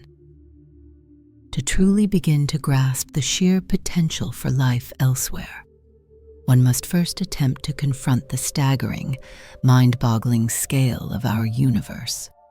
How many stars are there, just within our own Milky Way galaxy, let alone in the countless other galaxies that speckle the observable cosmos like luminous grains of sand on an infinite shore? The number is, quite frankly, very, very big. A figure that defies easy comprehension and dwarfs any terrestrial analogy. Sometimes, in an attempt to make it relatable, we think that the number of grains of sand on all the beaches and deserts of our entire Earth might be a comparable figure, but it's not. The reality is even more immense. Current astronomical estimates suggest that there are about 10 billion stars in the observable universe. That means, if you could somehow count them, one by one, there would be roughly 1,000 times more stars in the heavens than there are individual grains of sand on our entire planet. The sheer statistical weight of this number is almost overwhelming. Equations, signals, and enduring paradoxes. Confronted with such an astronomical number of stars, each a potential sun with its own retinue of orbiting worlds, even if life, and particularly intelligent, communicative life, were an exceedingly rare cosmic accident, a statistical improbability of the highest order, the sheer number of worlds on which it could have arisen remains utterly, profoundly enormous. This fundamental realization was understood with striking clarity by the North American astronomer Frank Drake. As early as 1961, Drake put forward his now famous equation, a conceptual framework designed not so much to yield a precise number, but rather to organize our thinking, to systematically break down the grand question of how many communicative civilizations might exist in our Milky Way galaxy into a series of more manageable, albeit still hugely challenging, probabilistic questions. The Drake equation, elegant in its simplicity, attempts to measure the number of civilizations in our Milky Way capable of, and perhaps interested in, communicating with others. It multiplies together several key factors, the average rate of star formation in our galaxy, the fraction of those stars that have planets, the average number of planets that can potentially support life per star that has planets, the fraction of those potentially habitable planets on which life actually arises, the fraction of life-bearing planets on which intelligent life evolves, the fraction of civilizations with intelligent life that develop technology capable of releasing detectable signs of their existence into space, and finally, the length of time such technologically advanced civilizations might release those detectable signals. It is, in all likelihood, an equation whose precise solution will elude us for a very long time, perhaps forever, because we are, at present, largely unaware of the true values of most of its variables. And each of those variables, each term in that chain of probabilities, itself brings up a cascade of new, complex, and fascinating questions, each one a vibrant line of research in current astronomy and astrobiology. As one scientist deeply involved in this multifaceted research has noted, I think what is interesting is it depends on how many stars are in the universe and how many new stars form every year, how many planets they typically have, if they have any planets, how many of those planets are truly habitable. If they are habitable, do they already have life, or perhaps did life arise and then disappear? Do they have intelligent life? Is this intelligent life anything like ours? Will they communicate as we do, or in ways we can't even imagine? Each of these questions, as mentioned, represents a significant and active line of research in contemporary astronomy. We don't yet know with certainty how many stars form in the universe, at what precise rate, for example. So, imagine, if even these fundamental astronomical parameters are still subjects of ongoing investigation, how could we possibly perform the full Drake calculation with any high degree of confidence in the final result? Yet, the spirit of the Drake equation, its powerful impetus to systematically explore the probabilities and to identify the key unknowns, continues to inspire and to guide the search. And so, since the 1970s, driven by the conviction, or at least by the fervent hope, of the existence of other intelligent civilizations within our galaxy, the SETI projects, the search for extraterrestrial intelligence, have diligently, patiently trolled the stars. These projects have employed powerful radio telescopes to listen intently, scanning the cosmic airwaves, sifting through the natural background noise of the universe in search of any faint, artificial signals, any whispers that might betray an extraterrestrial, technological origin. We are, of course, designing these searches based primarily on what we ourselves do, on our own current technological footprint. Here on Earth, we communicate over vast distances, predominantly using radio waves, and indeed, from our current perspective, this remains the most practical and detectable way for signals from a human-like civilization to be perceived from outer space. Over the recent decades of this patient, often thankless, listening, some hopeful, tantalizing signs have occasionally been found, fleeting, unexplained anomalies in the cosmic static that briefly raise pulses and ignite speculation. But alas, upon closer scrutiny and further investigation, none of them have ultimately turned out to be a verifiable greeting from the vastness of interstellar space. One must then ask, were the pioneers of the SETI search, in their early, unbridled enthusiasm, perhaps a shade too optimistic? Did they underestimate the profound silence of the universe, or the sheer, daunting difficulty of the task they had set for themselves?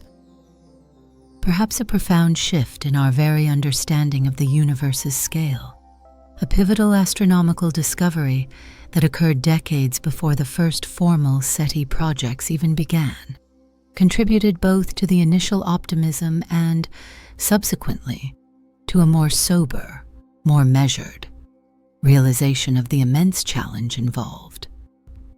In the year 1924, the American astronomer Edwin Hubble, through meticulous observation using the powerful telescopes of his era and groundbreaking analytical insight, confirmed a revolutionary idea. He demonstrated conclusively that the Andromeda Nebula, long thought by many to be a swirling cloud of gas and dust located within the confines of our own Milky Way galaxy, was in fact not a nebula at all. It was an entirely separate galaxy, a vast, majestic island universe in its own right, containing billions of its own stars and lying millions of light years beyond the outermost fringes of our own galactic home. In that singular moment of discovery, the universe, as humanity understood it, had suddenly, dramatically, become effectively infinite, or at least vastly, unimaginably larger than anyone had previously dared to conceive. Until that pivotal discovery, scarcely a century ago, almost everybody, scientist and layperson alike, generally thought that our galaxy, the Milky Way, was the universe, the entirety of creation, the sum total of all that existed. Now, we know that those little, fuzzy, indistinct dots that appear like faint, ethereal stars through our most powerful telescopes are, in reality, other galaxies, each a colossal stellar system, each containing its own billions, perhaps even trillions of stars.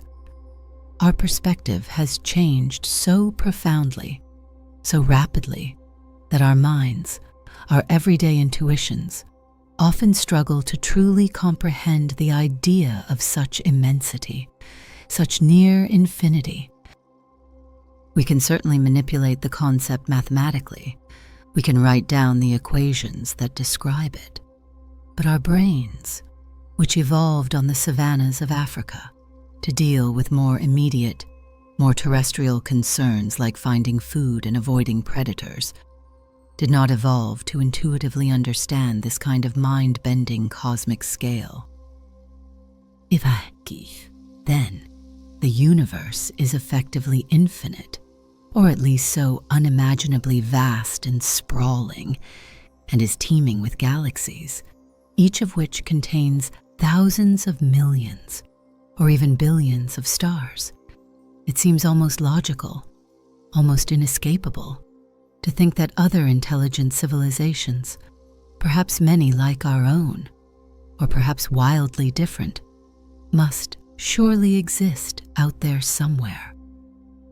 Why then, given this apparent logical imperative, this statistical probability, have we not yet had any definitive news, any unambiguous signal, any clear indication of contact from any of our potential galactic neighbors?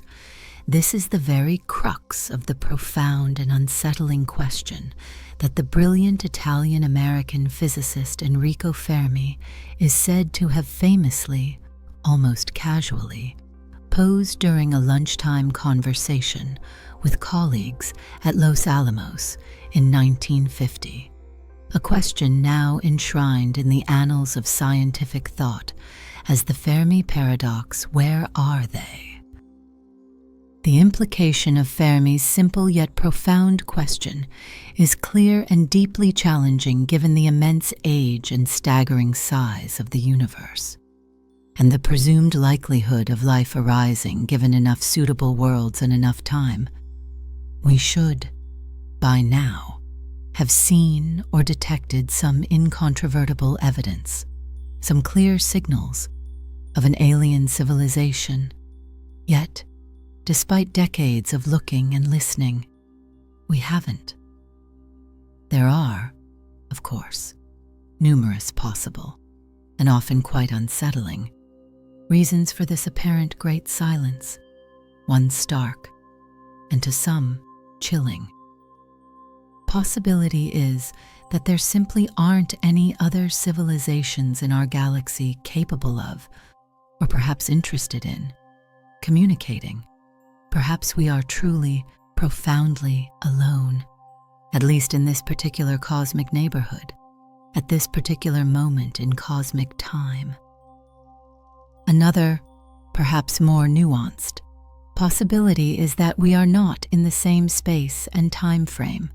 Civilizations may rise and fall like ephemeral mayflies on a vast cosmic timescale.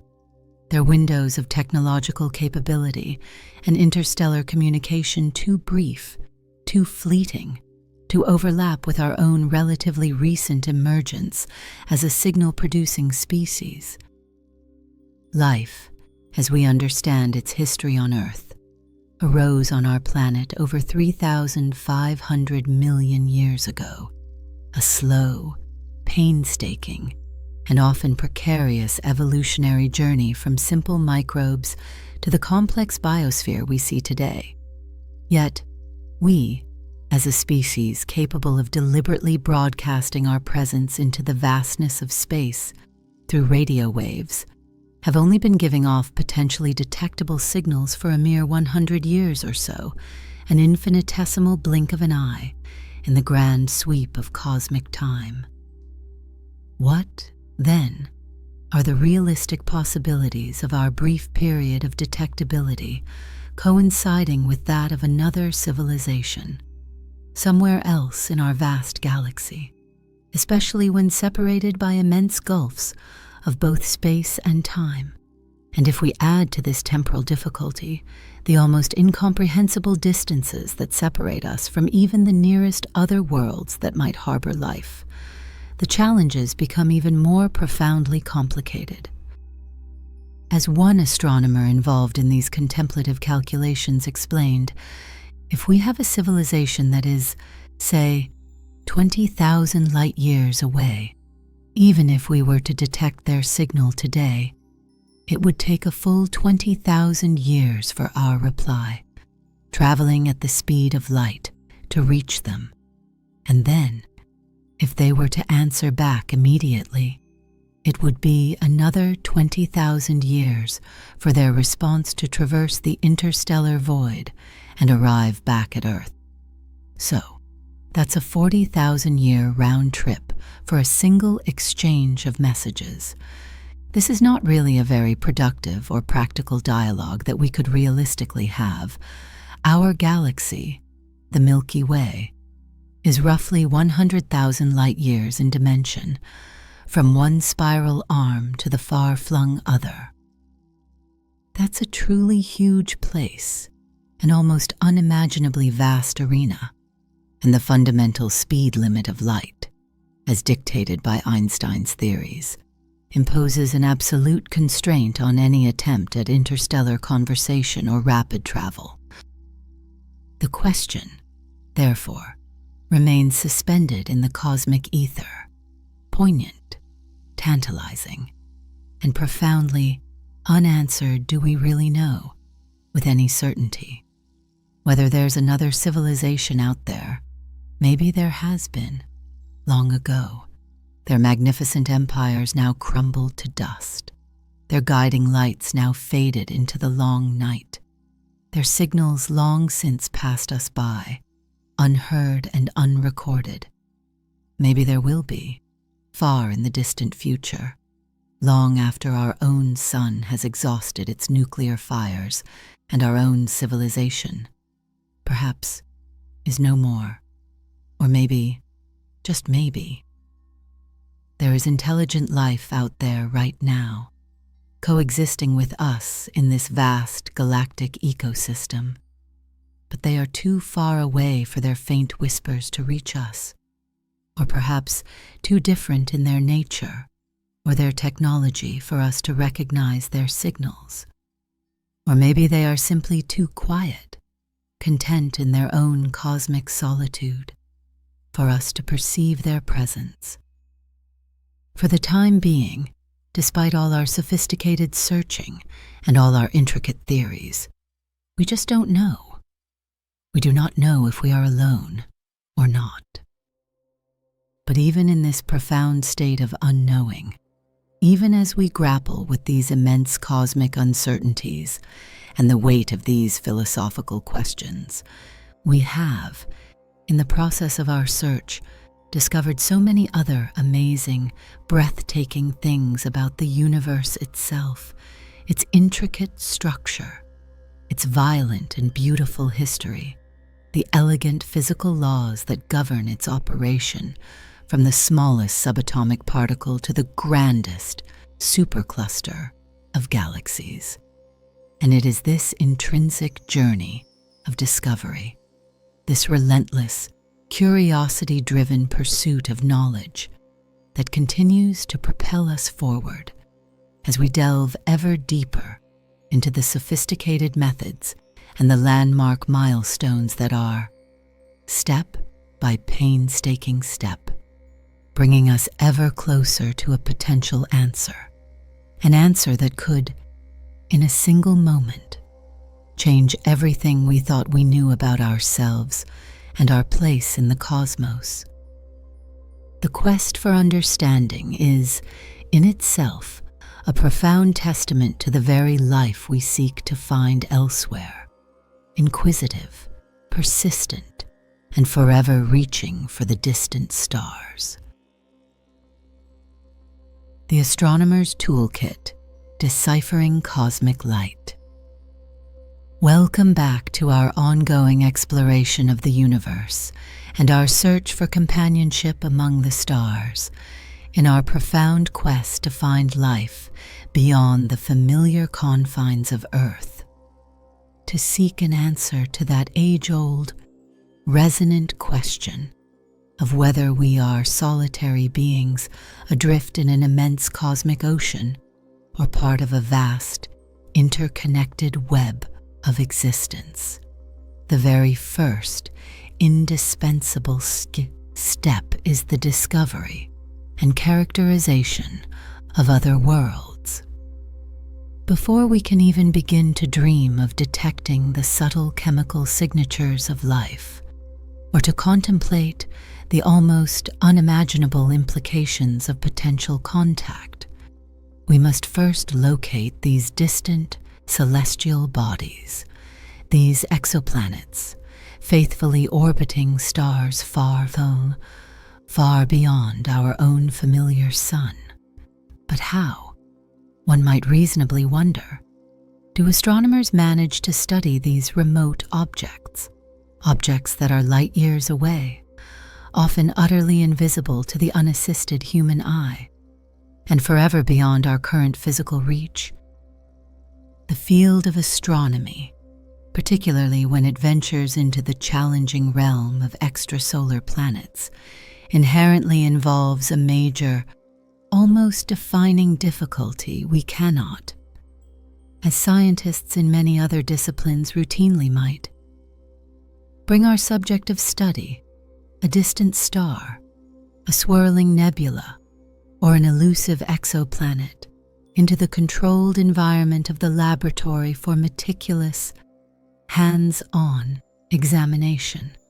Often, we cannot even directly see the specific object of our intense scientific scrutiny, especially when that object is a small, dim planet, lost in the overwhelming glare of its parent star.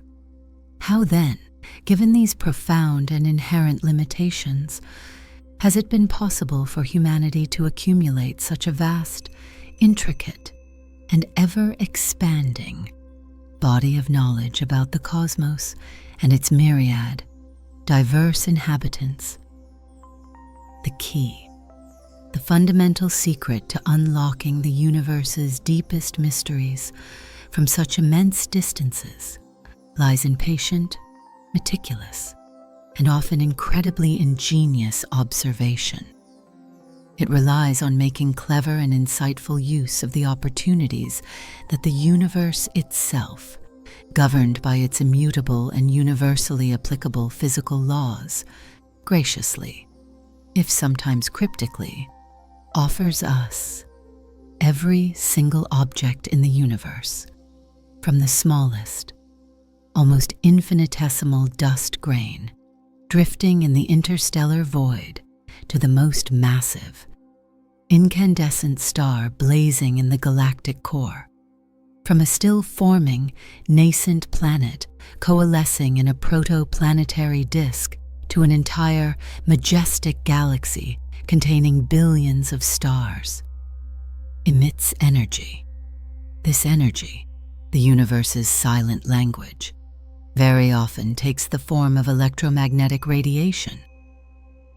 This is a broad, continuous spectrum of waves that encompasses everything from the long, gentle undulations of radio waves and microwaves, through the warmth of infrared radiation and the familiar colors of visible light, to the energetic, high-frequency realms of ultraviolet light, X-rays, and the intensely powerful gamma rays. The specific characteristics of this emitted radiation, its overall intensity, its distribution across the different wavelengths of the spectrum, the presence of specific bright emission lines or dark absorption lines, depend critically and informatively on the temperature, the chemical composition, the density, and the physical state of the emitting object. Light, in its most fundamental physical sense, is a form of energy and one of the most powerful and versatile astronomical methods ever devised. A technique known as spectroscopy allows us to dissect this incoming cosmic energy with remarkable precision. Using specialized devices like diffraction gratings or prisms, coupled with sophisticated detectors and instruments, spectroscopy can split the faint, ancient light arriving from a distant celestial body into its individual portions, its constituent wavelengths or colors, much like a simple prism famously creates a rainbow from sunlight by dispersing its different wavelengths.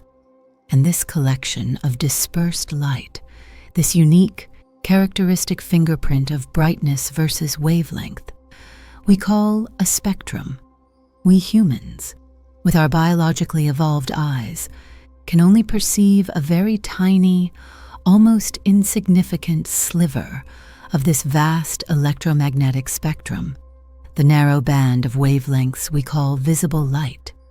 But the universe, in its full, magnificent glory, reveals its deepest secrets to us across the entire breadth of the electromagnetic spectrum, a vast, rich canvas of information patiently waiting to be deciphered by our instruments and our intellect. As one expert in the intricate field of astrophysical instrumentation explains, a spectrum that we can see with our own eyes, the familiar rainbow, is just a very, very tiny part of the possible range of wavelengths that are emitted by all the different kinds of objects in the universe. So, of course, different objects emit differently.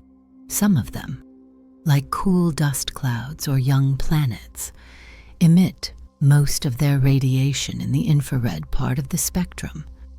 Hotter objects, like stars, might peak in the optical or even the ultraviolet.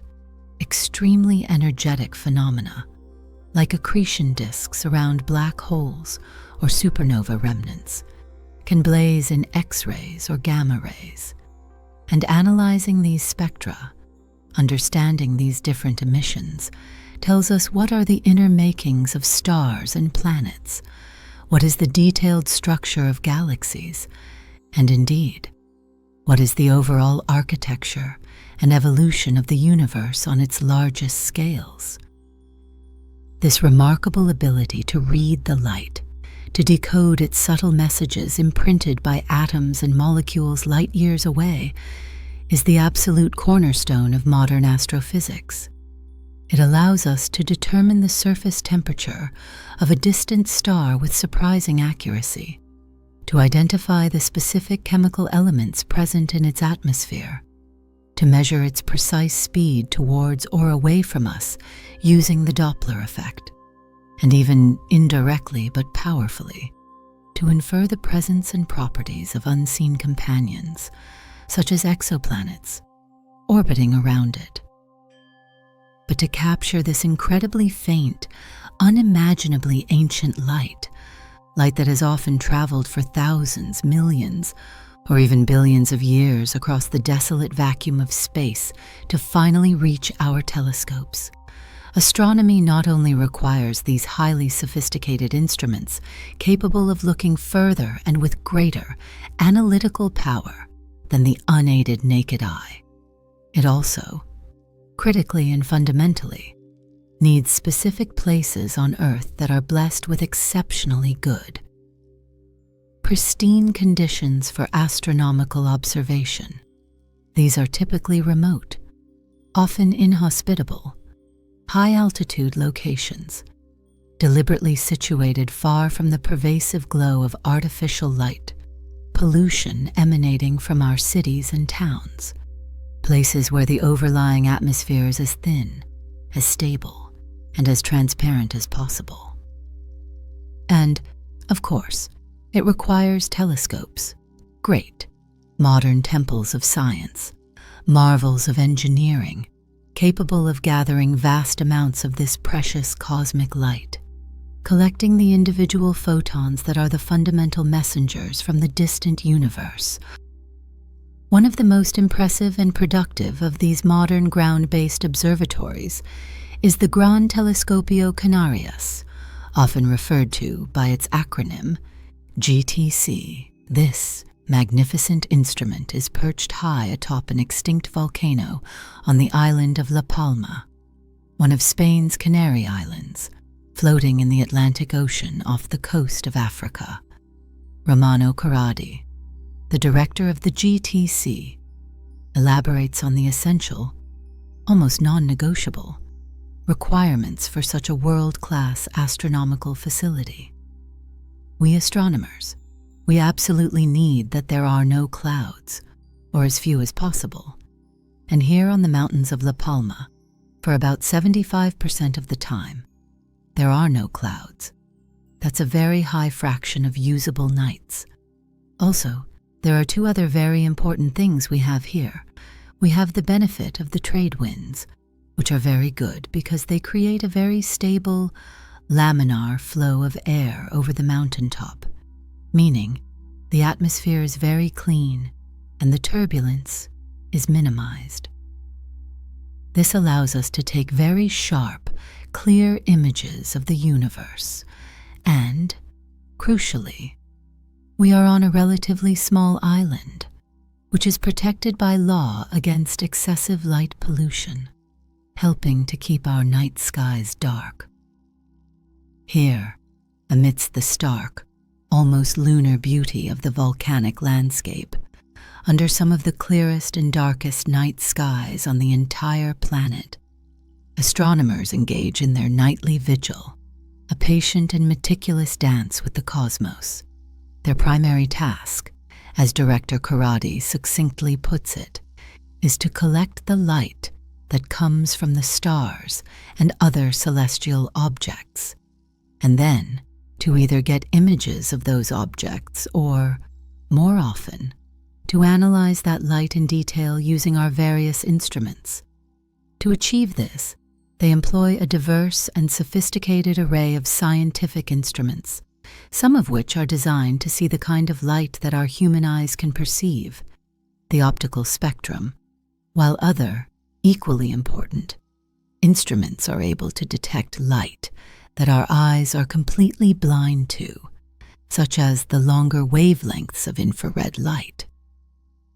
Infrared astronomy is particularly crucial because it can reveal cooler objects like forming stars and planets, or allow us to peer through vast, obscuring clouds of interstellar dust that are opaque to visible light. The enormous primary mirrors of these large telescopes, which are not made of a single piece of glass, but are typically composed of many smaller, precisely shaped, hexagonal segments fitted together like a giant mosaic, act as colossal light buckets.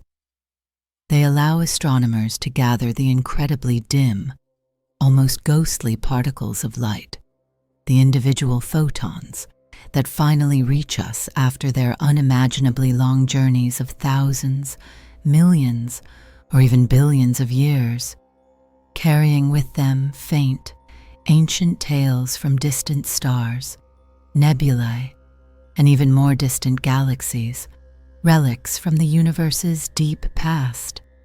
The Gran Telescopio Canarias, the GTC, is currently the largest single-aperture optical telescope in the world. Its segmented primary mirror, a marvel of optomechanical engineering, has a collective light-gathering diameter equivalent to a colossal 10 meters.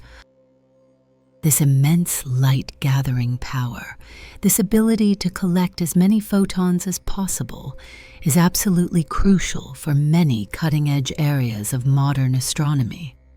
But it is especially vital for the incredibly challenging hunt for exoplanets, which are often vanishingly faint compared to the overwhelming glare of their host stars, and for studying their even fainter atmospheric signatures.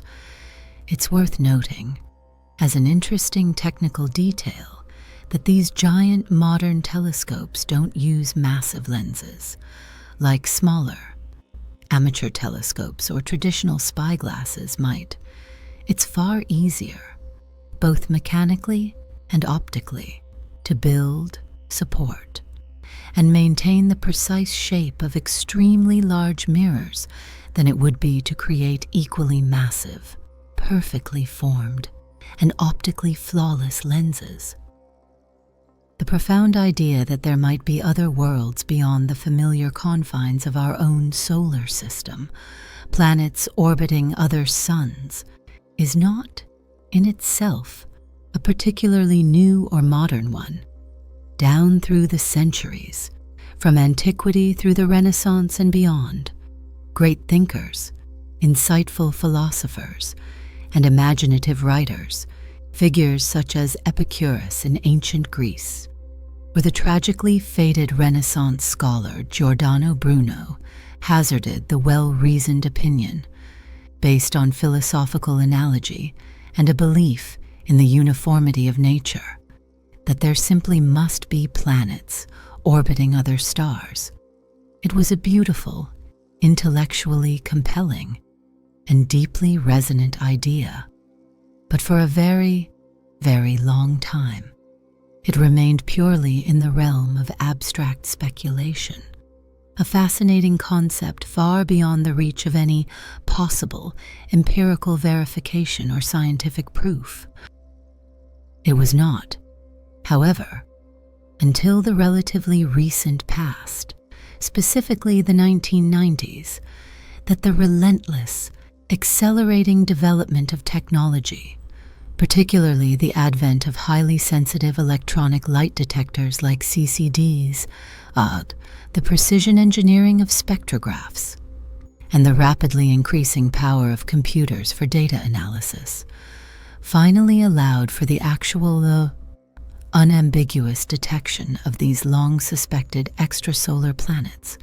It serves as a stark and humbling reminder of just how rapidly our scientific capabilities have advanced in a very short span of human history until just a couple of decades ago. The 8 recognized planets of our own solar system were the only planets whose existence we knew with absolute certainty in the entire vast universe. The fundamental question that occupies so many thoughtful minds, the profound inquiry concerning the ultimate origin of life itself and, by extension, whether that precious spark of existence has ignited elsewhere in the cosmos, hinges critically and inescapably on this first crucial step, the detection of other potential abodes for life.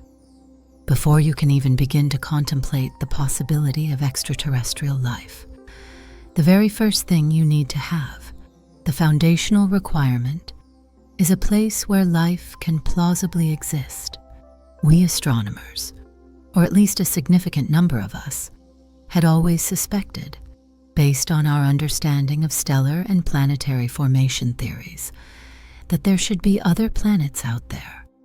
Indeed, from a purely theoretical point of view, the formation of planets looked like a natural, almost inevitable, byproduct of the complex physical processes involved in the birth of stars themselves, from collapsing clouds of interstellar gas and dust.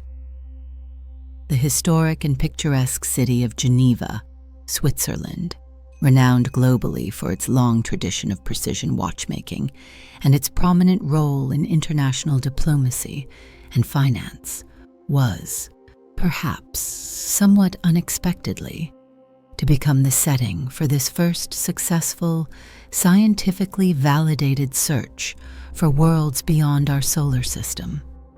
In the early to mid-1990s, several highly skilled and intensely competitive research teams around the globe were deeply involved in this exhilarating, high-stakes scientific race, each team pushing the absolute limits of their sophisticated instruments and their intricate analytical techniques, the first to definitively cross the finish line, the team to proudly announce the first confirmed detection of a planet orbiting a sun-like star outside of our solar system, was the distinguished group led by the Swiss astronomers Didier Queloz and Michel Maillot. In the landmark year of 1995, the world of science, and indeed the wider world, was formally introduced to a new celestial citizen, the exoplanet designated 51 Pegasi b. It was a truly watershed moment in the history of astronomy, a discovery that would forever and irrevocably change our human view of the cosmos and our potential place within it. This monumental achievement would, many years later, deservedly earn its discoverers, Mayer and Queloz, the Nobel Prize in Physics. Didier Queloz, reflecting on that pivotal and exhilarating time in his scientific career, remarked with characteristic modesty and insight, "We had just got to know 51 Pegasi b. We just arrived at the right time, a moment in history where the available technology, the precision of our instruments, finally allowed us to give a genuine scientific answer, a data-driven response to this very old, very profound philosophical question. So, I feel myself very fortunate, very happy, to have just arrived at this good moment in scientific history in order to be part of the team that discovered the first exoplanet around a sun-like star." The ingenious and highly sensitive method that Michel Mayer and Didier Queloz had so successfully and groundbreakingly employed is known to astronomers as the radial velocity technique. It is sometimes more colloquially, and perhaps more intuitively, referred to as the wobble method. By meticulously applying this technique, they were able to detect the incredibly slight, yet periodic, movements of the star 51. Pegasi, subtle shifts in its position that were being caused by the persistent gravitational tug of an unseen, orbiting planetary companion, as an exoplanet circles its host star, its own gravity, though much weaker than the stars, inexorably causes the star to move in a tiny corresponding orbit of its own. It's a delicate, gravitational dance performed by the star and its planet around their common center of mass, a point often located very close to, or even within, the star itself if the planet is much less massive. When we, as observers on Earth, carefully measure the radial velocity of distant stars, that is, their speed directly along our line of sight, either towards us or away from us, it's all about our instrumental ability to measure these very, very tiny, almost infinitesimal variations in that stellar velocity over time. This small periodic stellar movement, this subtle wobble, can be precisely measured because the waves of light in the spectrum emitted by the star systematically vary due to the well-understood physical principle known as the Doppler effect. This is exactly the same effect that causes the noticeable change in pitch of an ambulance siren as it speeds past you as the ambulance moves towards you.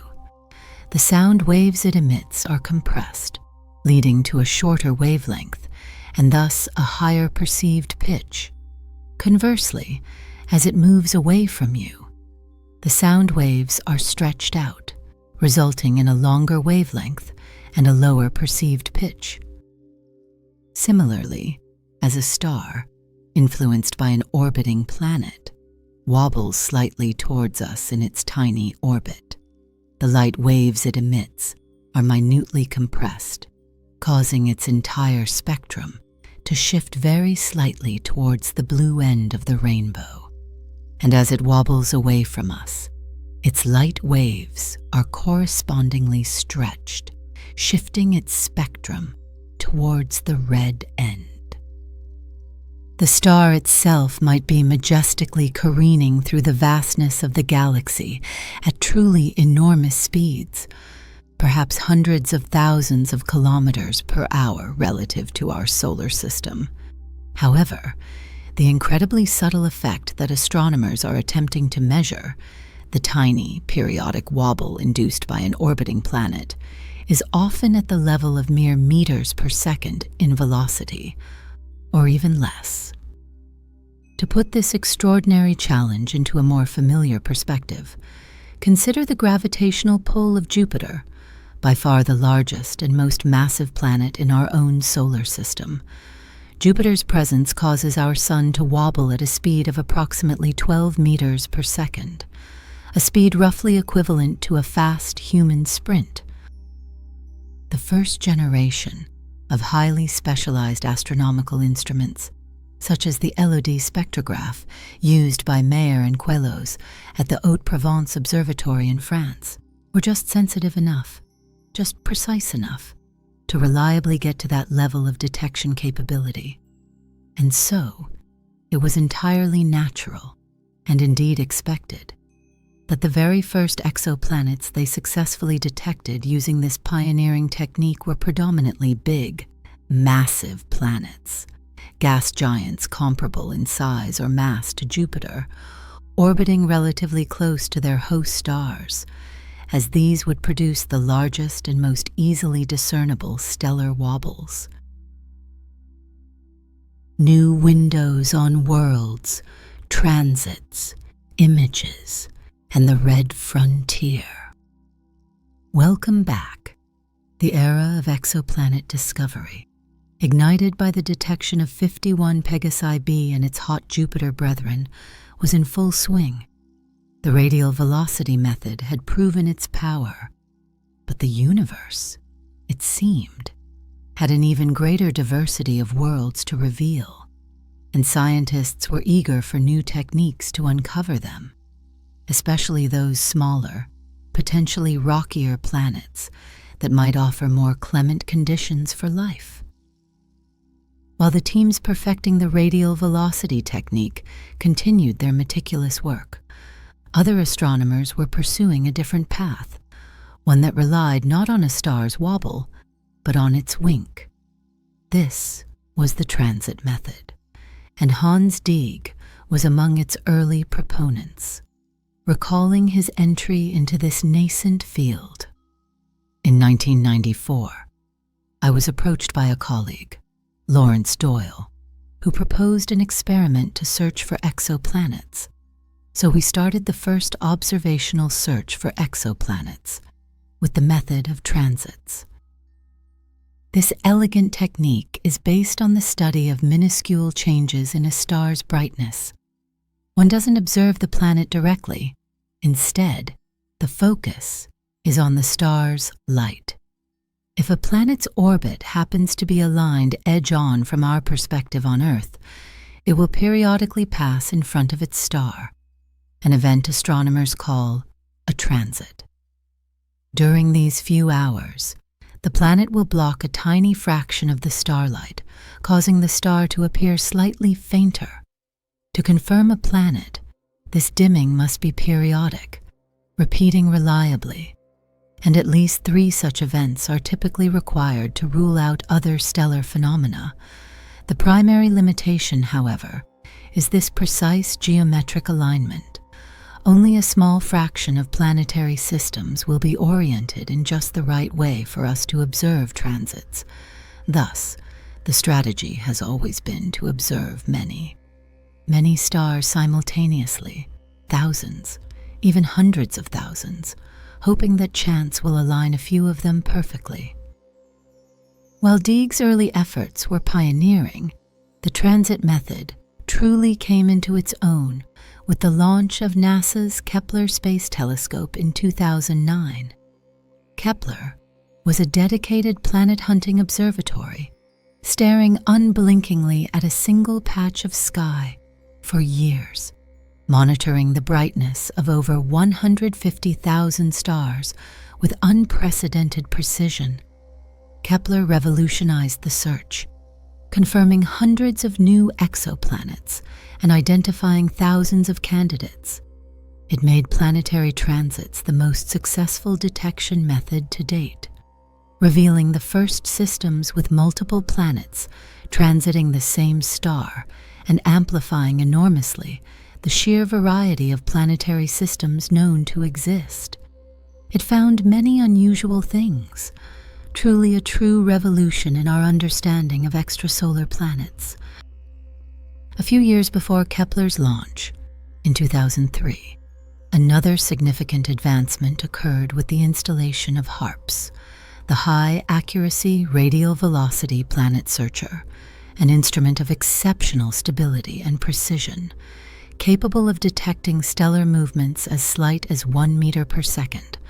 HARPS, while still far from the 9 centimeters per second wobble Earth induces in our Sun, opened the door to discovering smaller and smaller planets.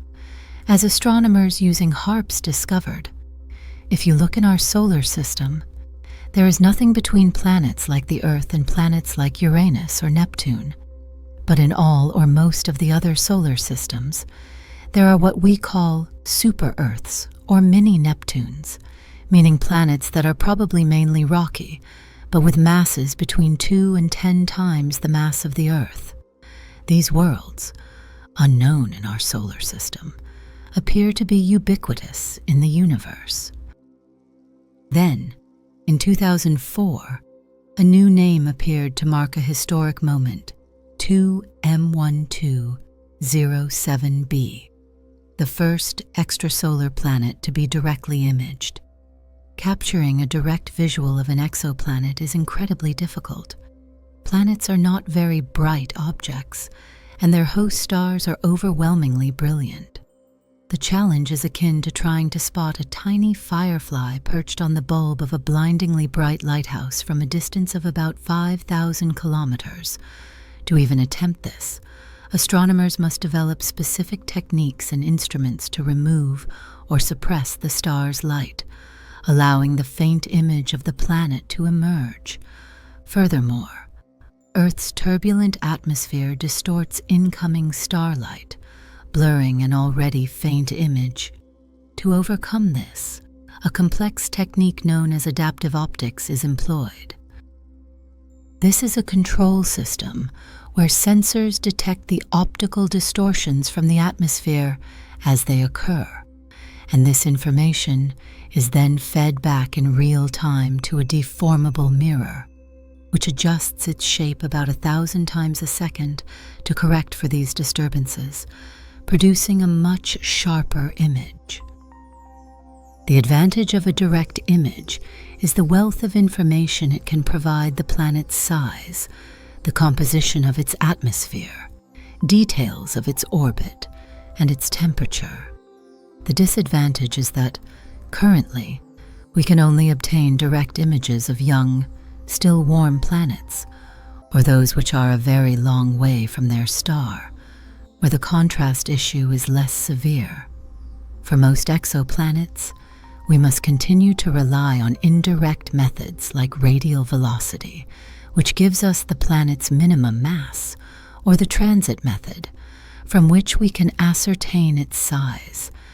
If we are fortunate enough to have both measurements for the same planet, we can compute its mean density, which tells us a lot about whether it is primarily rocky, like Earth, or gaseous, like Jupiter. Combining transit and radial velocity data is therefore key to truly getting to know the fundamental characteristics of a planet, although this is not always possible. Proxima b, the nearest known exoplanet, was detected using the radial velocity method. However, as its orbit is not aligned with Earth for us to observe a transit, we have not yet been able to determine its size. Chance has a significant role to play in transit detections. With radial velocity, on the other hand, success is virtually assured, provided the planet is not at too great a distance from us and is massive enough to produce a detectable signal. For this reason, new search projects are increasingly concentrating on the stars closest to our Sun. In this solar vicinity, we are seeing that the frequency, the occurrence rate of planets, is very large. At least 50% of these nearby stars have planets, and this includes even small ones. If we extrapolate this a bit, it means that, on average, one star out of every 2 in the galaxy likely has at least one planet. Considering there are hundreds of billions of stars in our galaxy, this implies there are at least hundreds of billions of planets, a truly staggering number of potential abodes for life. Not all solar systems, however, are ideal for life as we currently understand it. A wide diversity of stars exists, classified mainly by their temperature and mass. If we have to choose a good place to live, it is probably best to avoid the hottest and most massive stars in the universe. These celestial behemoths have extremely short lifetimes, often consuming their nuclear fuel and dying violently in a supernova explosion within just a few million years. The higher mass stars are much less likely to form stable planets, and even if they do, their brief and tumultuous existence hardly provides the eons of stability thought necessary for life to arise and evolve. In contrast, yellow dwarfs such as our Sun, which are G-type stars, fuse hydrogen much more slowly, enjoying lifespans of around 10,000 million years. This vast timescale would, in theory, allow ample opportunity for life to develop. Originally, astronomers were primarily trying to look for exoplanets around these G-type stars, because our Sun is a G-type star, and, of course, what you really always want to find is an Earth around a star which is very similar to the Sun. In principle, what we are after is a twin of ourself. Yellow dwarfs such as our Sun certainly provide suitable conditions for the development of life, but finding a true twin planet like the Earth orbiting one of them, a planet that is both small in size and situated at just the right distance from its star, is, for the moment, a very difficult task. We have found planets very close to their stars, and planets relatively far away from their stars, because in those situations, the overwhelming light of the star is not bothering us so much, or the planetary signal is easier to disentangle. But it just so happens, through a quirk of observational physics, that an Earth-like planet, which is at just the right distance from its star, so it's not too hot nor too cold, are the most difficult to find. It's bad luck, observationally speaking, but that's physics. Since the first detections and the continuous improvement of our instrumentation, astronomers have been relentlessly trying to get to these small planets at a good distance from their star, where liquid water could potentially exist at the surface of the planet. That's what we call habitable, in a very naive but operationally useful way. We do not yet know precisely how life first came about on Earth, but we do know that it would have been impossible without the presence of liquid water. The search for another Earth is therefore inextricably conditioned by the presence of water, specifically liquid water, within what astronomers call the habitable zone. The habitable zone is a concept that is in constant redefinition, and its extent depends on several different factors: how much light the host star emits, the wavelength distribution of this light, the surface gravity of the planet, the specific components of that atmosphere, and also the sheer abundance of water on the planet. A planet situated within this calculated habitable zone could still have a surface temperature very different from what might be naively expected, depending on whether it absorbs or reflects the radiation from its star. A very important factor here is the presence of an atmosphere. The mean surface temperature on the Earth is about 15 degrees Celsius, but it is estimated that if there were no atmosphere, if Earth were a bare rock, its average temperature would drop to about minus 20 degrees Celsius. This crucial increase in temperature is produced by the greenhouse effect. An extreme example of this is the planet Venus, where runaway greenhouse gases have formed such a dense atmosphere that the surface pressure is 90 times that of Earth. It is for this reason that its surface temperature has increased by over 500 degrees Celsius, making it hotter than Mercury. On the other hand, there's a property called albedo, which describes what fraction of the incoming starlight is reflected by the surface of the planet.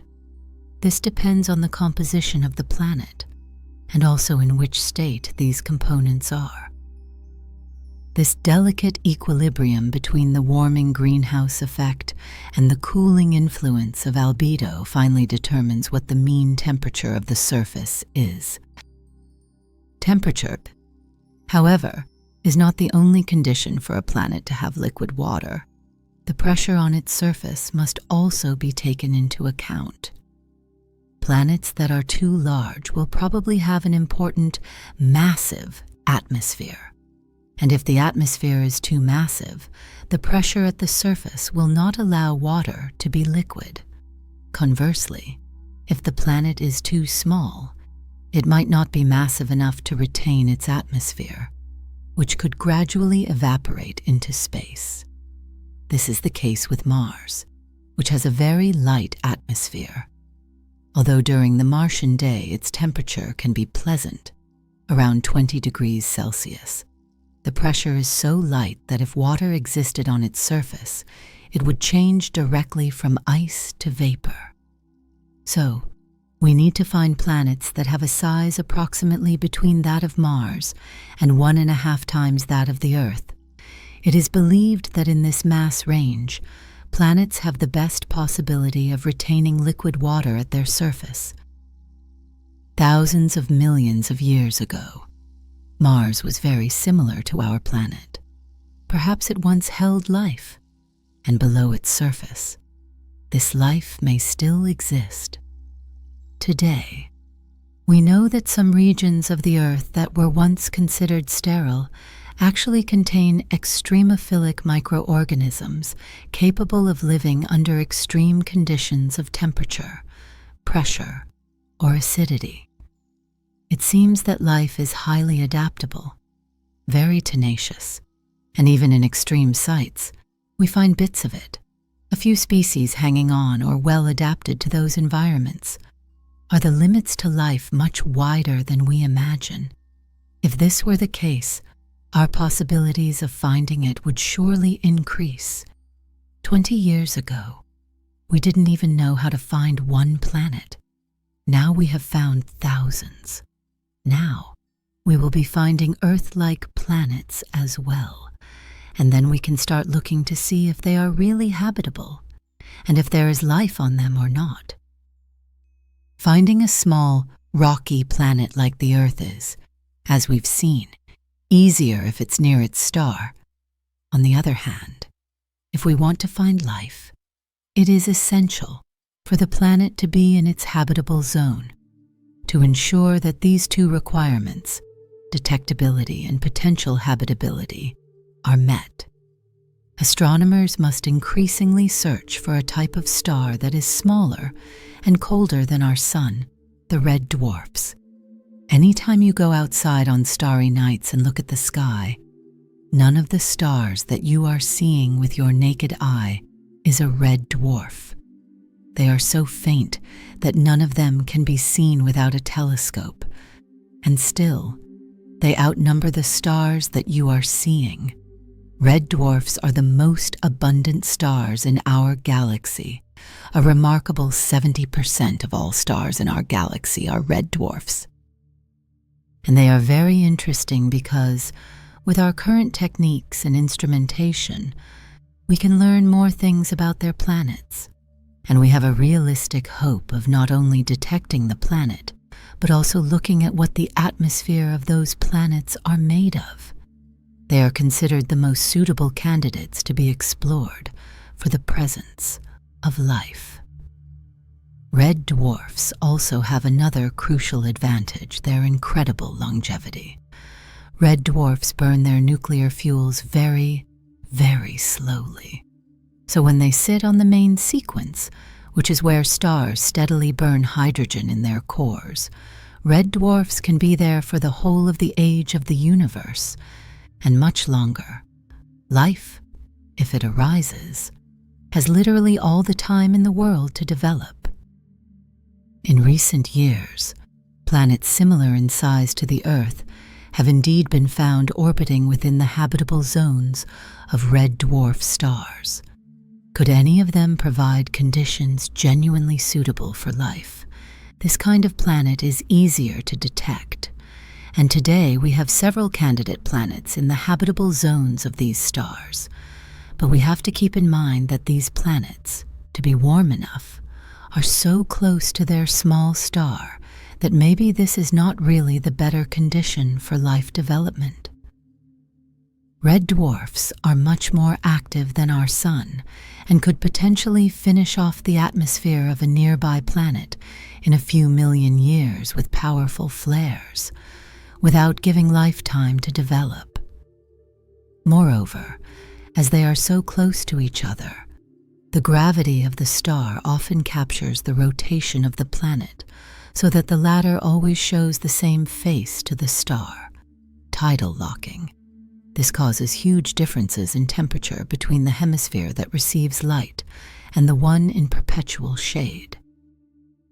With such a gloomy outlook, one might ask if planets could develop mechanisms to favor the emergence of life. Further studies and more advanced observations could give us the answer. For centuries, human beings have tried to know if we are alone in the universe or not. At the moment, we have, for the first time probably in our history, started a very challenged program that will dedicate many, many nights on 4-meter class telescopes to make the first survey of Earth-like planets around these red dwarfs. Who knows if maybe in some centuries or so, this survey could be used as a roadmap to go to other places, because in the end, what we are searching for are similar homes to our own. An instrument crucial for implementing this project is Carmenes, which has been installed in the largest telescope in mainland Europe. Jesus Aceituno and his team are searching for planets like the Earth around red dwarf stars. They select a sample of about 300 stars and are monitoring those stars almost every night. What is really new in Carmenes is that it observes simultaneously from the very blue wavelengths all the way until the infrared ones. And this is what converts Carmenes into something really unique in the world. Observation over this wide range helps to differentiate the signal of a planet from that which the activity of a star generates. In addition, Carmenes will also allow scientists to find out the composition of the atmospheres of these planets. With Carmenes, they have the technology to know the chemical composition of the atmosphere, which is also the second important part, just to be sure there could actually exist life on the surface of the planet. Atmospheric whispers, giant eyes, and the enduring dream. The study of the components of atmospheres on distant planets is a major challenge, a frontier in which we are still taking the very first tentative steps. Right now, we have discovered thousands of these exoplanets. Now, we would like to characterize them. We would like to know more about them than just the fact that they exist. There is a lot of experimental work being built, a lot of sophisticated instruments being developed, all with the aim of trying to access these precious atmospheric data. It's not easy. It's actually much easier to detect a planet now, although it wasn't easy at all at the very beginning. But now we generally know how to do it. So detection is no longer the primary problem for many types of planets. But it's much more difficult to go now and actually measure things at the surface, or more realistically, in the atmosphere of these distant worlds. And the only thing we can really measure from so far away, across light years of intervening space, is the planet's atmosphere. We are now in the era of detecting potentially habitable planets, particularly around these small red dwarf stars. But in doing so, we are also diligently preparing for the real, ultimate detection of other Earths, meaning Earth-type planets orbiting stars very much like our Sun. And that capability, astronomers anticipate, will likely come within the next 10 to 15 years. And hopefully, by then, we will also have the new, even more powerful facilities needed to then effectively characterize their atmospheres. Because that's another enormous challenge, perhaps the greatest of them all. Discoveries such as the remarkable TRAPPIST-1 system, a nearby ultra-cool dwarf star orbited by 7 Earth-sized planets, several of which lie within its habitable zone, and all of which transit their star as seen from Earth, provide excellent, almost tailor-made opportunities for studying atmospheres. When there is a transit, the planet passes directly in between its star and us, the observers. So, some of the starlight will filter through the upper layers of the planet's atmosphere, if it possesses one, before that light continues its journey to our telescopes and detectors. Consequently, superimposed upon the light spectrum of the star, there will be a faint, subtle imprint, a spectral signature, of the chemical composition of the planet's atmosphere. If you can accurately measure this tiny variation in starlight at different wavelengths, a technique known as transmission spectroscopy, you have a direct method to access information about the atmospheric constituents and potentially even find traces of life. How, then, can we identify these elusive traces of life, these biosignatures, from such immense distances which specific elements, or more likely, combinations of elements, present in a distant planet's atmosphere must appear for us to even begin to suppose, with any degree of scientific confidence, that they are inhabited? If a hypothetical alien observer were looking at our own planet, Earth, from a very far away vantage point, and possessed the sophisticated technology to analyze our atmosphere, they would be able to see certain distinct atmospheric signals. They would certainly detect the presence of abundant water vapor. They would also see significant quantities of oxygen, a highly reactive gas that, on Earth, is overwhelmingly produced by photosynthetic life. and they would likely find other gases, such as methane and carbon dioxide, in concentrations that are also influenced by biological processes. The detection of these four elements, water, oxygen, methane, and CO2, all coexisting in significant quantities within the same planetary atmosphere, is something that would be very strange from a purely non-biological chemical perspective, because some of these gases, like oxygen and methane, tend to react with each other and destroy each other over geological timescales. Their sustained coexistence implies that there is a powerful, continuously operating system that is producing and replenishing them, a system that, on our planet, is life itself. Finding planets that are more and more similar to the Earth, and then meticulously studying their atmospheres in a dedicated search for these crucial biomarkers, are key objectives in the ambitious missions that will be developed and launched by the major space agencies in the forthcoming years. With its magnificent mirror of 6.5 meters, the new James Webb Space Telescope is already demonstrating its power, about 100 times more potent than the Hubble Space Telescope in its light-gathering ability and infrared sensitivity. There has never been a telescope of these dimensions, optimized for infrared observation, placed in space before, which means that what it discovers, the new views of the cosmos it is providing, could fundamentally change our entire concept of the universe. Astronomers were waiting for the James Webb Space Telescope for many years, and it is proving to be our ideal machine to learn much more about exoplanets. And what's the reason for this? This telescope is the most sensitive instrument ever deployed in space to capture infrared light. For the study of exoplanets, we can actually do two crucial things with it. We can attempt to image some of the planets we already know, particularly larger, younger ones, and we can measure their spectra, allowing us to derive the chemical composition of their atmospheres. The European Space Agency also has its own dedicated telescopes in operation or advanced stages of planning. Cheops, for instance, is tasked with the mission of studying exoplanets that have already been discovered, refining our knowledge of their properties.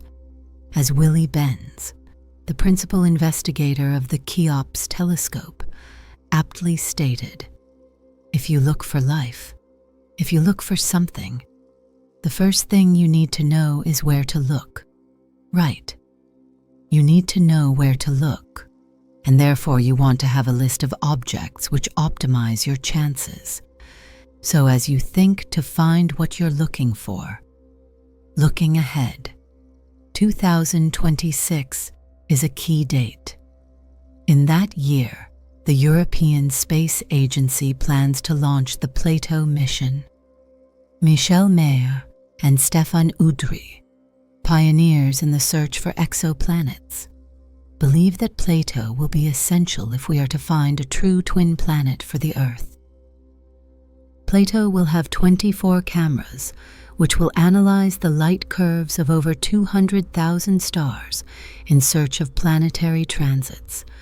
It will look at many stars at the same time, especially bright stars, across a great part of the sky, trying to look really for planets like the Earth orbiting stars that look like the Sun. Many of the planets that these space telescopes will discover in the forthcoming years must then be confirmed and further characterized from Earth, often using the radial velocity method to determine their masses. The effect of the Earth on the Sun, changing the velocity of the Sun, is a minuscule 9 centimeters per second. Achieving this level of precision is a new step forward in instrumental improvement. This new step is already in motion.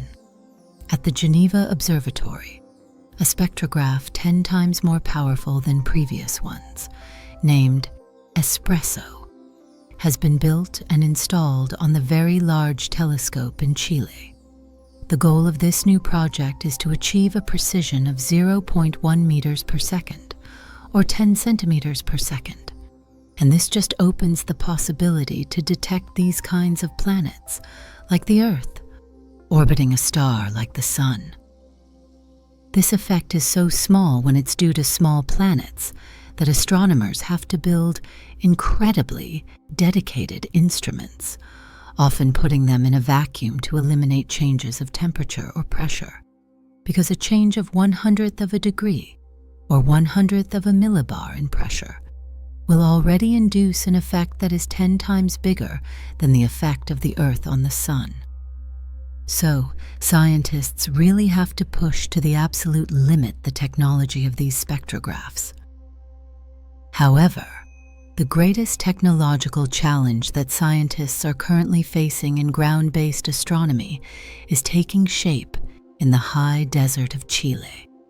It is there, at the European Southern Observatory, that a truly revolutionary instrument is being built, the Extremely Large Telescope, or ELT.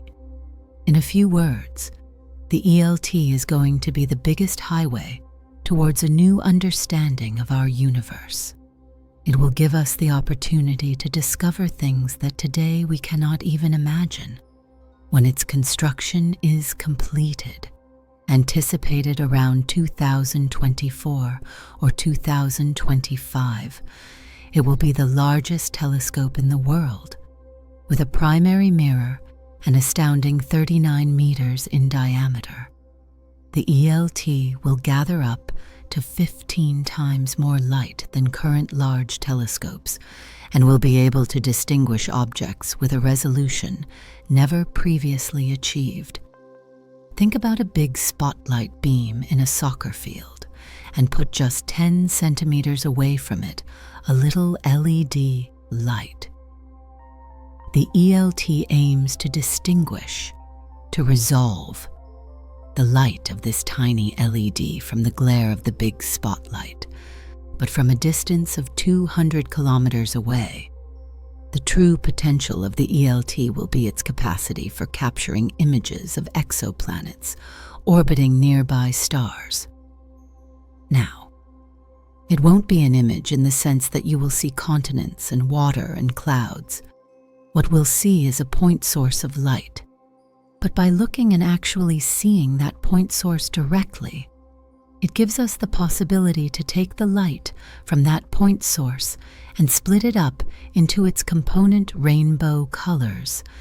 And if we can find evidence for molecules in the atmospheres of those planets, such as ozone and methane, then we will definitely be able to show, unequivocally, that life exists on those planets. The universe that we discover with the ELT may cause in us the same profound astonishment that Galileo felt when he looked through his simple telescope for the first time.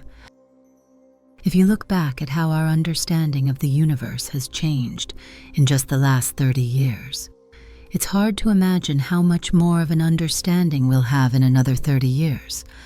But many are confident that in that time frame, we will have characterized planets around other stars, and we will have found the evidence that life actually exists around those other stars.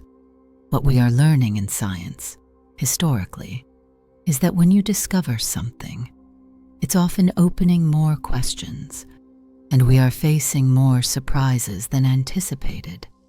The first planets that were detected were Jupiters very close to their stars, and we know that they cannot form there.